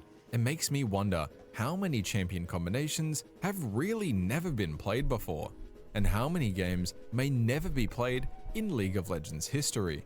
If we then take this total number of champion combinations and multiply it by the total number of rune combinations, we get 1 quinvigintillion different possible games. And finally, this is where we beat the deck of cards, allowing every player in the lobby to play any champion they want and use any rune page they want. And this number is just too big to even comprehend, but we still aren't done. There is one more piece of customization that's left. Each player also has no restrictions on what summoner spells they can take, allowing each player to choose 2 different summoner spells from the pool of 9. Okay. Meaning that each player has 72 different possible summoner spell combinations, resulting in 3 quintillion different games. You said quin? If this number of summoner spell combinations is multiplied into the previous champion combinations and rune combinations, we will finally answer the question of how many League of Legends games are possible, with the grand total being a mind-blowing 5 untrigentillion different League of Legends games. Untry? That's a number? Games completely destroying the deck of cards. This number actually starts to come close to how many possible chess positions exist in a 30-move game of chess. Chat, what number is that? And I'm sure if we added all the possible item combinations, we would beat that as well. But all of these different games we have covered are before the League of Legends game even begins. True. All of these games could then have different builds, different decisions, and different micro-executions. True. And this is Caedrel could be really in one of them. the secret sauce of League. All of these possibilities make it feel like every time you load into a game, it's always different. This is why players from Season 1 can play today and the game still feels fresh. It is simply impossible to have played every single League of Legends game that could exist. These possibilities are even more emphasized with the League of Legends patch cycle occurring every 2 weeks. Well, then why is everyone playing Lucian, Nami, Seri, Lulu fucking 2 In years that ago? every 2 weeks, some champions or items will be different. Chat bringing ads now, even ads more in 15 minutes, variability ads after to the draft. game. Done. This is why players just never get bored. As with all these possibilities, it always feels like there's Does that something mean you to can never discover. figure out the game? Picking up a new champion It can or never be role, solved? or even just changing your rune page Is chess an unsolvable game? gives a whole new perspective to all these possible games. This is why we often see random builds and trends pop up out of nowhere, as players continue to discover what is possible in the game. This is also why people say, if you want to How climb, is it solved simply if one AI trick, beats you? as it decreases variability from game to game. Without This AI, you seemingly can't solve it, infinite can you? number of games also brings higher praise to I'm sorry, this is a really intense game, but can we just... game to game. This Look at Shun's camera, and you can't tell me that pillow behind his head doesn't make it look like he's got cat ears on. seemingly infinite number of games also brings higher praise to the players at the top of the leaderboard, as they are capable of finding the patterns and trends within the ridiculous number of possible games.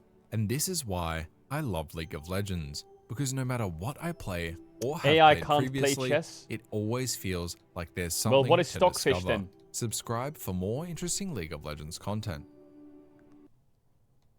What is Stockfish? That's an engine. It's an engine, Caedrel. It's not AI. Actually, Caedrel, it's the metaverse. Bro, fuck off. I don't care. It's fucking... It's a robot, isn't it?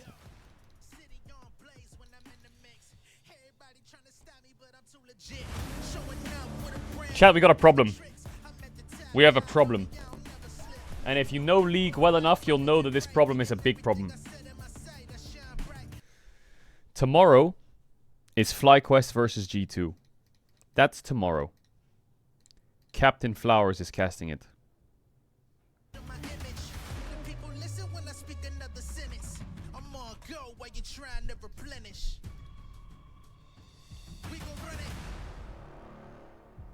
GG.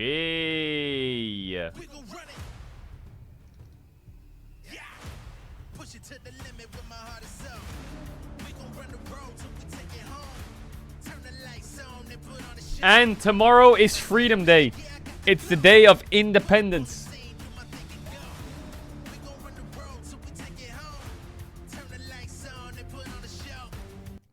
What is it? Palermo, Italia. Palermo, Italia. Dun, dun, dun, dun, dun, dun. It's Monza next. The team will pick you up in 5. It's time to gear up. Oh, I like these videos. Location sent. Head straight there and we'll see you soon.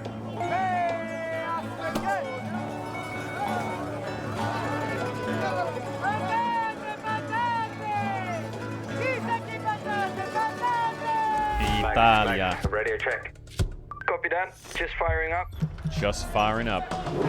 Leaving the market. I'm in the box now. See you in 5. Damn, wait, this video goes crazy in production. I love surprising you. Is that actually Max driving it? What the fuck?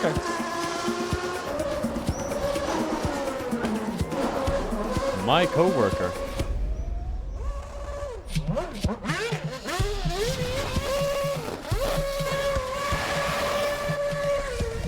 They have to shut down all these roads.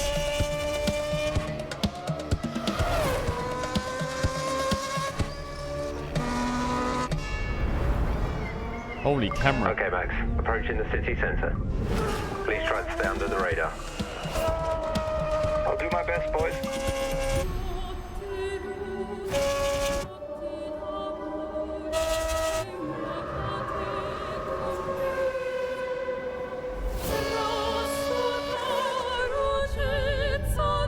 You're about to reach Quattrocanti Square, the heart of Palais. Chow, why is everyone saying it's AI? Why does everyone say everything's AI? Why is am I AI? Is that it? Is the games that we're watching AI? Is your chat message AI? Is this AI? Is that AI? Is it like a meme? I don't get it. Is everything AI? Got it. Great spot for a little spin. Great spot for a little spin.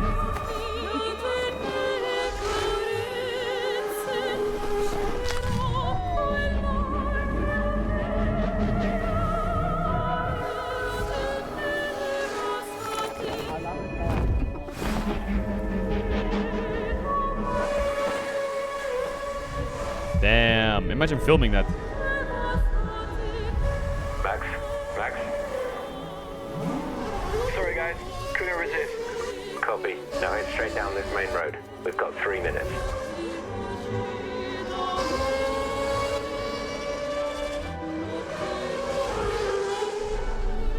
Box, Max. Pick, confirm.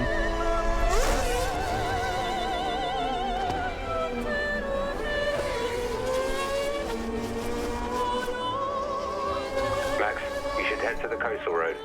Nothing's stopping you now. Push.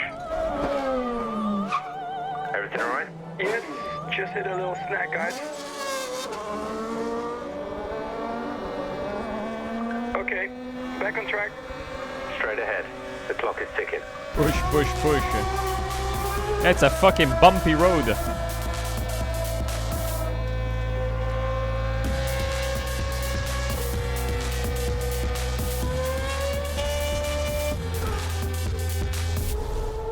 I'm in a forest. Am I still on track? Copy, Max. Nearly there. Keep moving forward and you'll see the Mondello Bay. Copy that.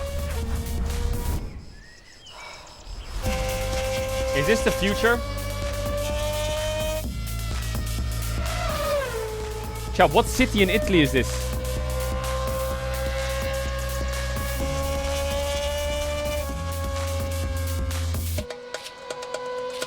Palermo.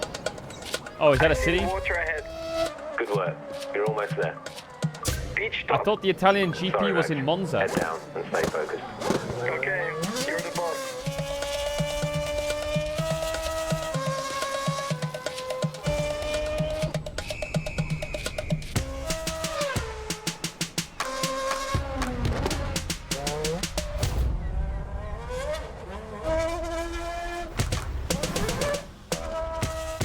Can you see us now? Wait, are you picking me up in that boat? We love surprising you too. You guys are crazy. It's not Monza anymore?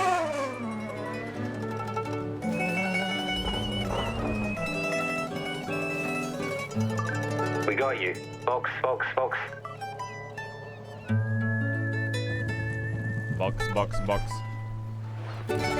Max Verstappen.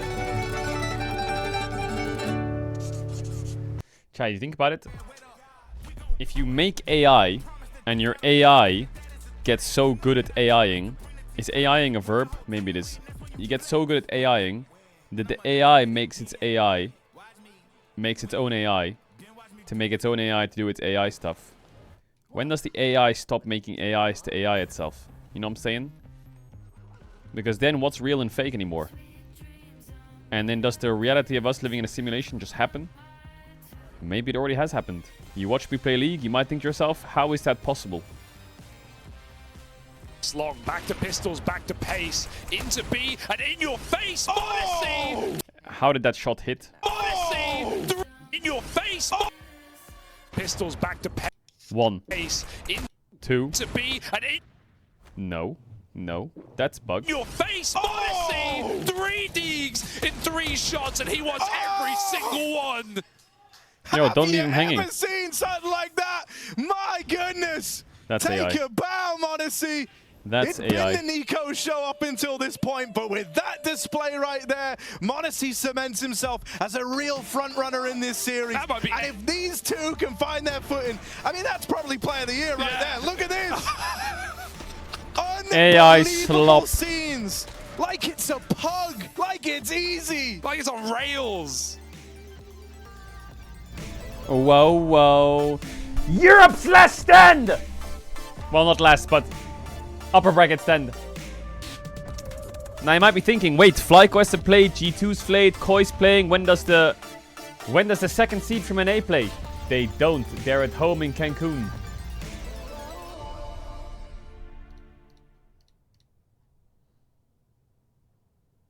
Get summer ready at Verizon. All new and existing customers get iPhone 16 Pro. They with are Apple in Intelligence on Cancun, us. my guy. Yep, iPhone 16 Pro on us. Only with Verizon. Alright, I'm gonna buffer ads again in 5 minutes, and then after draft, and you're chilling then. Deal?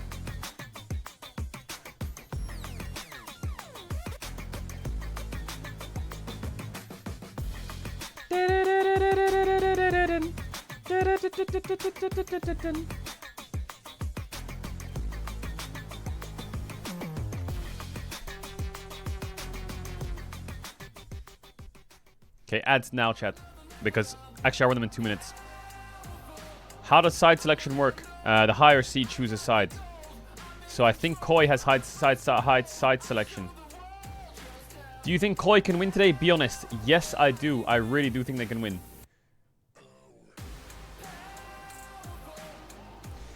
If Koi gets 3-0'd, Europe is in ruin.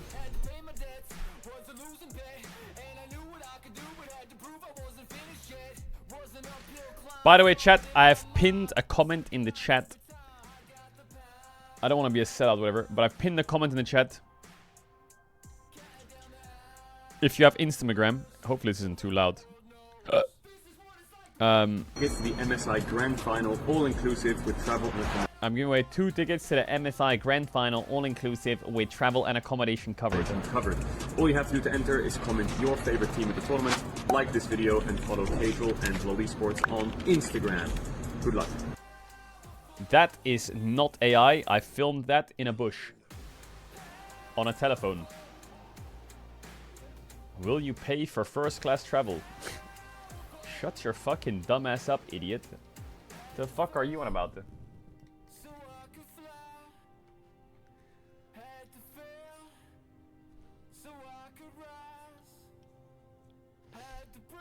Can I stay in your... Bro.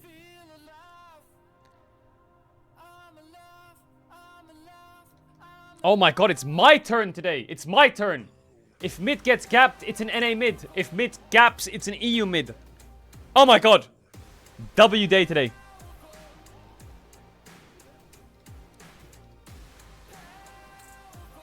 Big fucking day. Powerful. Wow.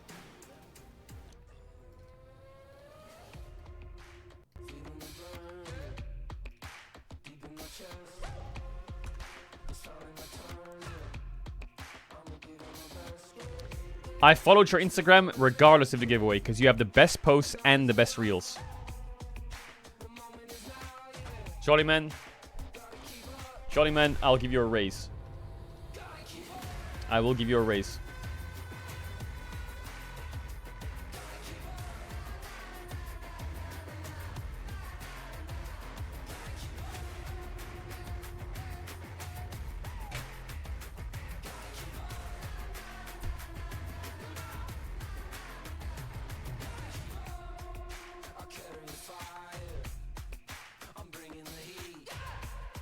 It's my only desire. I'm bringing the heat.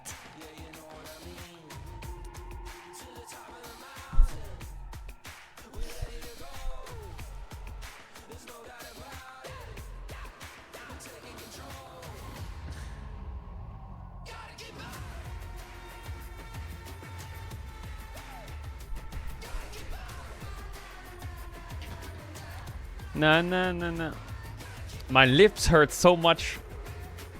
I had an allergy yesterday and I woke up with swollen lips. And today they still hurt.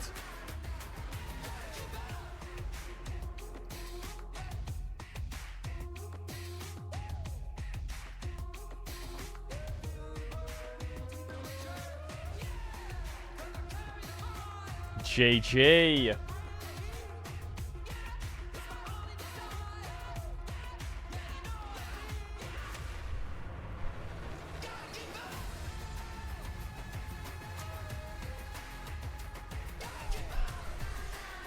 Finally, we are here.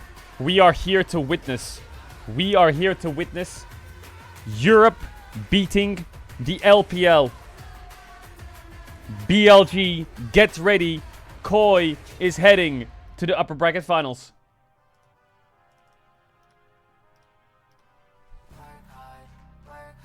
Yeah.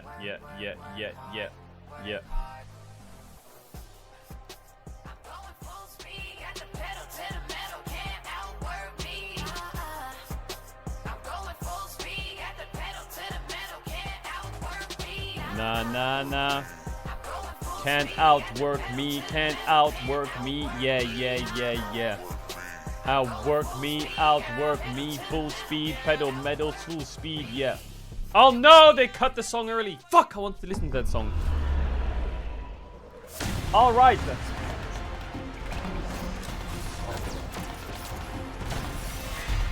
Actually, you know what I'm gonna do? I'm gonna grab it from the fridge, wait a sec. I'm so fucking locked in, it's crazy.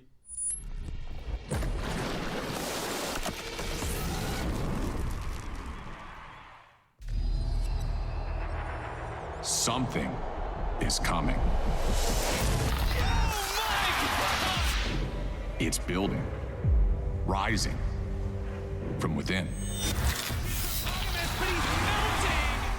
It fuels the determination to battle against impossible odds.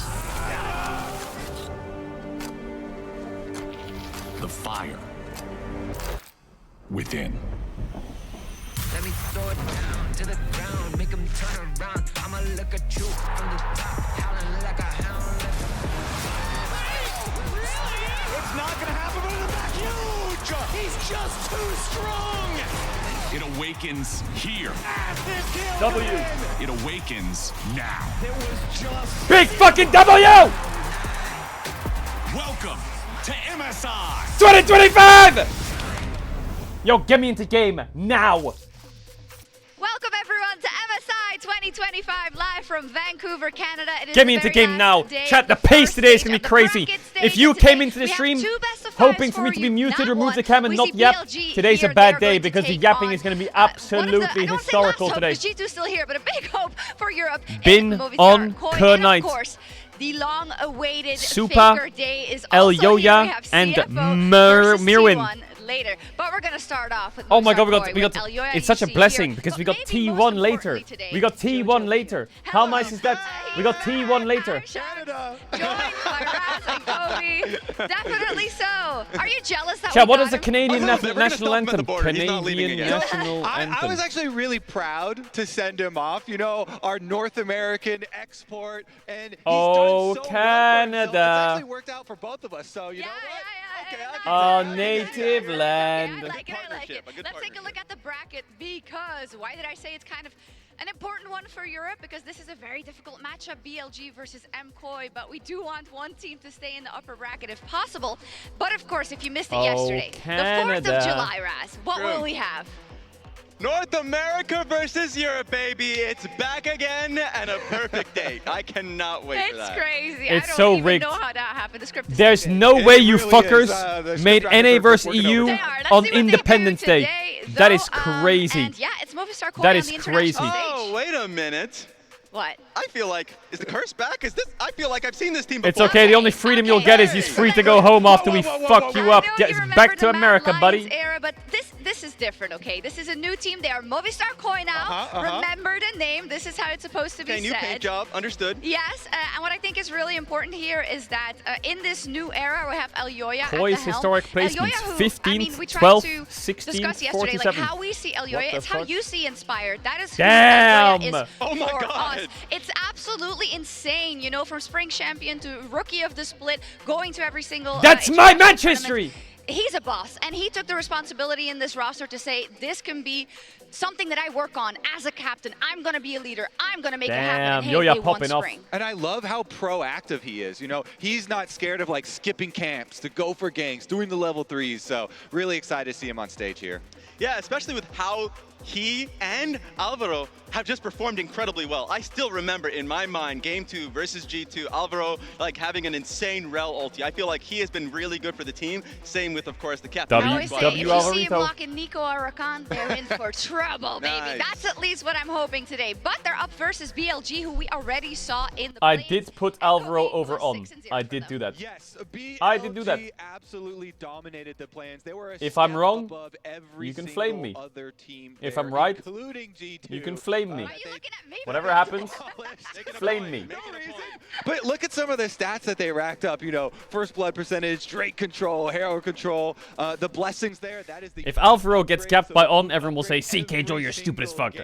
If Alvaro gaps on, they'll say, there's no way you actually thought that was real. You just probably did it for clickbait and you were right coincidentally, so you're still stupid. Okay, thank you. Thank you. Appreciate that. They might not be the first seed out of the LPL, but look like they're playing with their food. You know me, I love underdogs, and there are angles because. Oh my god, BLG Caedrel has a did take show that's some different to mistakes, mine. even He's in the games that they were clickbaiting! winning versus Gam particularly. I thought Gam did a very good job, especially early game. They got into a lot of good positions. Levi, very proactive jungler. Maybe, you know, Elyoya also can do that. But let's pull up this Do clip people here, even know what because clickbaiting means? It doesn't even have to do with some of the early game, you know, ganks and stuff that they did. It's crazy. This is just something that sometimes we see from BLG, where Gam have actually grouped up, and they're going to make a strong play to the bottom side of the map. You said Tristana here too, so Who's your sending a favorite full player on 5 Koi? Because BLG just had resets Elyoya. as well as their Annie out to the other 2 lanes. So I don't BLG have had a the fucking. option, I don't have a hey, you know, Koi we could t-shirt. just I don't push have a and, Koi keep t-shirt. going for the other 2 lanes, but instead they say, And we're you'll gonna never try and catch me fight wearing this. a Mad So Lions we actually t-shirt. run this clip here,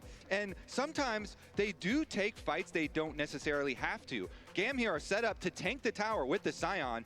Very good dive for them. So instead of BLG just I could wear the keeping Annie Euphoria up on one, the but top it does side have like frame, 8 months playing of to the sweat other in side it of the map. They since Worlds teleport last year. in, the delay of the teleport. It then is Ezreal's pretty also fucking super horrible. late to this, and sometimes even when, you know, BLG were up 3 dragons It's and they were in not a pretty great. good position, they will take some fights that they don't have to. So you can push the issue. You can attack those side lanes. You can try it. I'm listening to. You can huff that. Why are we coping? Why are we huffing copium? Let me tell you a fact. K-Corp beat Top Esports. K-Corp beat Top Esports. Fact or no fact? But one of the most important and Fact I or no think fact? matchups we're gonna have today is of course Fact. that Canada native Top Jojo Esports Bune versus won Knight in the mid the LPL. Fact or no fact? Fact. Okay, so who's to say that Koi can't beat BLG? Versus Knight. Last year's finalists are looking back Lock in in. form as Knight and BLG dominated the Lock play-in in. stage, taking apart both GAM and G2 in a perfect 6-0 run. Now Knight needs to bring down another European team. Tell me to how advance to Mirwin round beats 2, beats but he Bin. won't be facing another EU. He doesn't. Jojo Pyun, His the team LEC's wins. first ever NA import, has led Aha. M4 to the #1 seed. Not only did he take down G2 Esports in a final, he's done something even harder. I will say the strongest thing about Koi in this matchup will be jungle support. They should gap the map. The hardest thing about this matchup will be top and mid. The solo lanes might struggle a little bit. International demons, or will Knight start marching towards his 3rd straight MSI? A little bit of the solo lanes might have a problem. That's why this matchup I'm looking forward to the most, because both these guys are so damn good. Knight's like solo kills per game is off the charge, and he even kind of continued that in play and being able to get a solo kill on Caps as well. Yeah, and one of the Why things do you keep dropping these facts? I gotta have to. One of the things I want to point out on this graphic is that K plus A at 14 for Knight, the 2.7, is the highest among all mid laners now, coming to this I tournament. will give you some preview for draft. Be very careful if you're fighting early skirmishes Do around not Knight. give I might even, Knight warn Talia. MCoy, like, maybe go Do gank not the side lanes instead. give go for Knight Talia. Help Chat, do you hear what I'm or saying? Go gank Bin like Levi did, because it can be dangerous It there. can, but I feel like in the first game, No maybe they're like, Talia we're up to allowed. the challenge. Be We gotta careful try. of And I wanna Beish talk about one's Jojo Pien pop a little E, bit, because you have the experience and of him On in will NA. probably And I slam think Alistar pretty it took early. a little while for him to find his form again. But this champ- And it is no wonder. You step into a team where you have all Spanish speakers. Of course, they're speaking This champ English with him, now. but you're trying to adjust to everything. A new city, and he's my most improved player in Europe for coming into the spring split out of winter. And I'm really curious to see how he can show that on the international stage. Watching from North America has been really fun to see the growth of JoJo over there. Because in NA, he was always mechanically Don't give him gifted. Talia. He was always Don't a give him playmaker. Ari. And so seeing the synergy kind of build with MCoy Don't and let him play really Sylas. blossoming Avoid in spring his and Akali. taking over playoffs has been Don't super let him fun play to Aurora. watch. I mean, even in some of the games Be that they're careful losing, of he's his looking Annie. for the angles. He's finding some plays. Be careful of his Galio. And I just want to I see that, saw like, him play he Veigar. Had that like really strong in lane. He was always an incredible laner. There's Then when the also winter a split hit, chance now he he's picks like, Yone. please bring it back. It's just a little cold Then you're now, gonna be but good. he's bringing it back. He's a lot harder coming into the spring split. Yeah, you Then see you're it. gonna be He's good. just really accustomed to the team, and they're working Shut, everyone, together. listen to this, listen, they listen, have also listen. Melset at the helm, who is a fantastic coach for them, hoping to figure out the draft. Oh, today. yes. But for JoJo, it really is Oh, yes. all eyes on him today, and I'd love to hear from him ahead of the match Oh, today yes. in the Verizon Game Day interview. Verizon Game Day interview. Jojo, thank you for joining me. Jojo, of talk to today's me. Series. Jojo, talk to me. How do you feel today? You've been getting ready for Say this. you slept great, say playing it. against BLG. What's Say you the slept mood like? great. Yeah, I mean, I think everyone's pretty confident. Scrims have been going pretty well. Nice. But we can't get too overexcited, and we can't do what every Western team is doing, where we win one game and then we get too excited and we drop Okay, the well, rest. let's win So one game first. We just have to keep on the momentum going and not get too excited if we win, and yeah, just not disrespect them, but at the same time, don't take them so serious like they're too good or something, you know? We had enough game one Andy so far, so yeah, hopefully not you guys today. Playing at home, obviously, I feel like it's going to be extra This exciting. chat is the for you. CEO How of do you Game feel One about Andy. that? Yeah, I mean, it feels amazing to be here. It's been the first international in Canada since, I don't know how long. 2017, a long time. So I don't even remember what I was doing in 2017, but Playing I'm very Fortnite, glad to be building- here. I don't building know if we're gonna bridges. get the home buff. I think I'm gonna get the home buff, but I hope my team will get the home buff. I mean, they're a European team, but they have me, so I guess that's how it works, right? So I for sure think we're gonna get much more confidence and just excitement from playing here. So I'm very excited to be here. You were telling me that you've played in front of your family Crazy before. that you went from Obviously, stream international sniping event hits TFU in different. Do you have a 2017 message to for them as representing they're Europe gonna as the be first on seed in the league. Yeah, just That's don't embarrass crazy. me too much if you guys do the interviews, and I mean, I hope you enjoyed to watch me play. So. Jojo, thank you so much. Best of luck today. Thank you. Jojo, walk out with a Canadian flag. Amazing. Where's Don't the listen to family that cam? man. Embarrass him. Don't listen to him. I love watching all these interviews with JoJo. He's smiling so much. He's clearly enjoying his time over there so much. And I remember even when they first announced that he was going over, he was pulling up Duolingo on his streams every single time and, practicing Spanish and really getting into it. Yo hablo español. But yeah, he's awesome. We're really happy to have him, and we're looking forward to how he can do here in his hometown. But I do think we need more of an edge, It's not been going too well for Europe and NA. Is there anything that I can look forward to? Ooh, I A think European the win. champion pool has to be a point. The top lane champion pool. We're going straight to the top. We're going straight to the top. All right, so this is Bin. Okay. This is Cher. All right, and but we're then missing something. We're missing something. Hang on. But We have a Merwin's got few some champions spice, here. right? Oh, hang on. Hit me with some Merwin spice. What do you? Oh, you missed. What do you get? What do you throw? We're missing.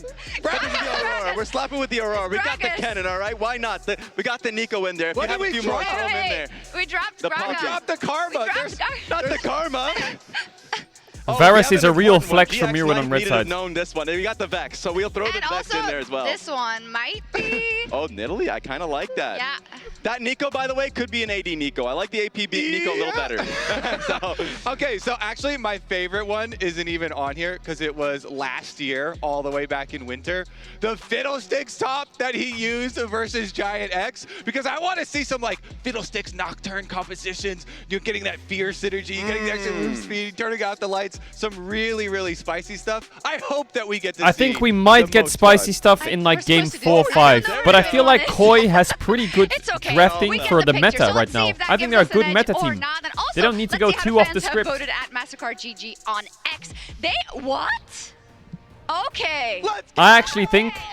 Allegedly, they Wait, this is T1 fans. The match. T1 fans. For Movistar Core. That's what I'm talking about. With 61% BLG fans. Okay. of the votes. What are they? Okay, huffing? T1 I fans. Want some. It's the truth. That's what okay. they're huffing. T1 fans. Okay. That's Hang on. crazy. Wait, this is. This is Koi versus BLG, guys. So It's all T1 fans. I'm a fan of it. You know what? I really love Canadian fans. Have I said that before? No, but you know what? You're an honorary Absolute Canadian binema. today. You're straight from Saskatchewan, and I appreciate it. I came into this one thinking that it was going to be like BLG taking this one 3-2. You guys have inspired me. I think Mirwin's best champion in this series is Cassante. I think if he gets a good Cassante matchup, I actually think Mirwin can gap bin. That might sound crazy, but I actually think if he gets a good Cassante matchup, he will gap bin in that game. Anything else, I'm a bit concerned. But Cassante, I know he will play well on. Considering like that one game is going to be the first game, and it's going to go. No, that's not going to happen. We talked to them the other ones. We talked to them. JoJo was aware of that. He's aware of the first game. Mirwin's a player where if he gets a good matchup, he takes over. If he gets a good Cassante matchup, if he gets a good Gwen matchup, if he gets a good Aurora top matchup, he will gap. Let's see. We can believe in our boys. I wonder what side Koi chose. So let's see how they do. I'm super excited. There is something in the air about this probably, or hopefully being close, hopefully being a 5-gamer, because we've been left wanting a little bit after those game 1s. Yeah, even just looking through what you had to show us, Professor Kobe, just like the kind of the holes in BLG's armor. There were a few points that I had noted too, like there were a few solo kills happened from Kiaya. Kiaya's incredibly solid, so I just want to see if BLG's coming in strong, if they learned any lessons coming into today, but they haven't seen what the MKOI boys have cooking. And what Mirwin can do. What a fun matchup. I hope we get some trash talk back and forth as well. BLG, of course, already booted up. Canadian flag on JoJo. The stage here in Vancouver. And that's holy the thing. fuck, I'm so locked in. It's didn't crazy. even win the first game, and they still lost the series. So like, how do you overcome? How do you overcome that? This curse? With the power of Canada for JoJo Pyun. It's time for MKOI versus BLG. WWWs around the world. Koi really needs to make damage here. If they get 2 games and lose, I won't be upset. If they get 3-0'd, I'll be very upset. If they get 3-1'd, I'll be like, okay, fine. But we need something. We need something somewhere. Someone needs to do something to damage them. We need a bit of damage. We need a little bit of this, a little bit of this, a little bit of that. Okay, we need a little bit of this and a little bit of that. Let me throw it down. Make them turn around. I'ma look at you from the top, howling like a hound. Let me take it on, push it up to another height. This is what I do. I'm a dog, not afraid to fight in the dark and light. Bum, bum, bum. If JoJo doesn't come out with a Canadian flag, I'm gonna be upset. Please welcome today's teams to the stage. The champions of the LEC, Movistar Koi! And the world's 2024 finalists, the LPL's Billy Gaming! Woo! Yeah! Welcome everyone to another day of MSI 2025. I am Azael, happy to be joined here by Vedius for what I think is going to be a really fun series. I hope so. I know that it's starting a little earlier in Europe, so I know my EU brothers and sisters will be eager and excited to see this matchup. And of course, we've heard some skepticism around BLG. We've seen some of the weaknesses, but the reality is, Azael, they just dominated in the Been on top. Oh yeah,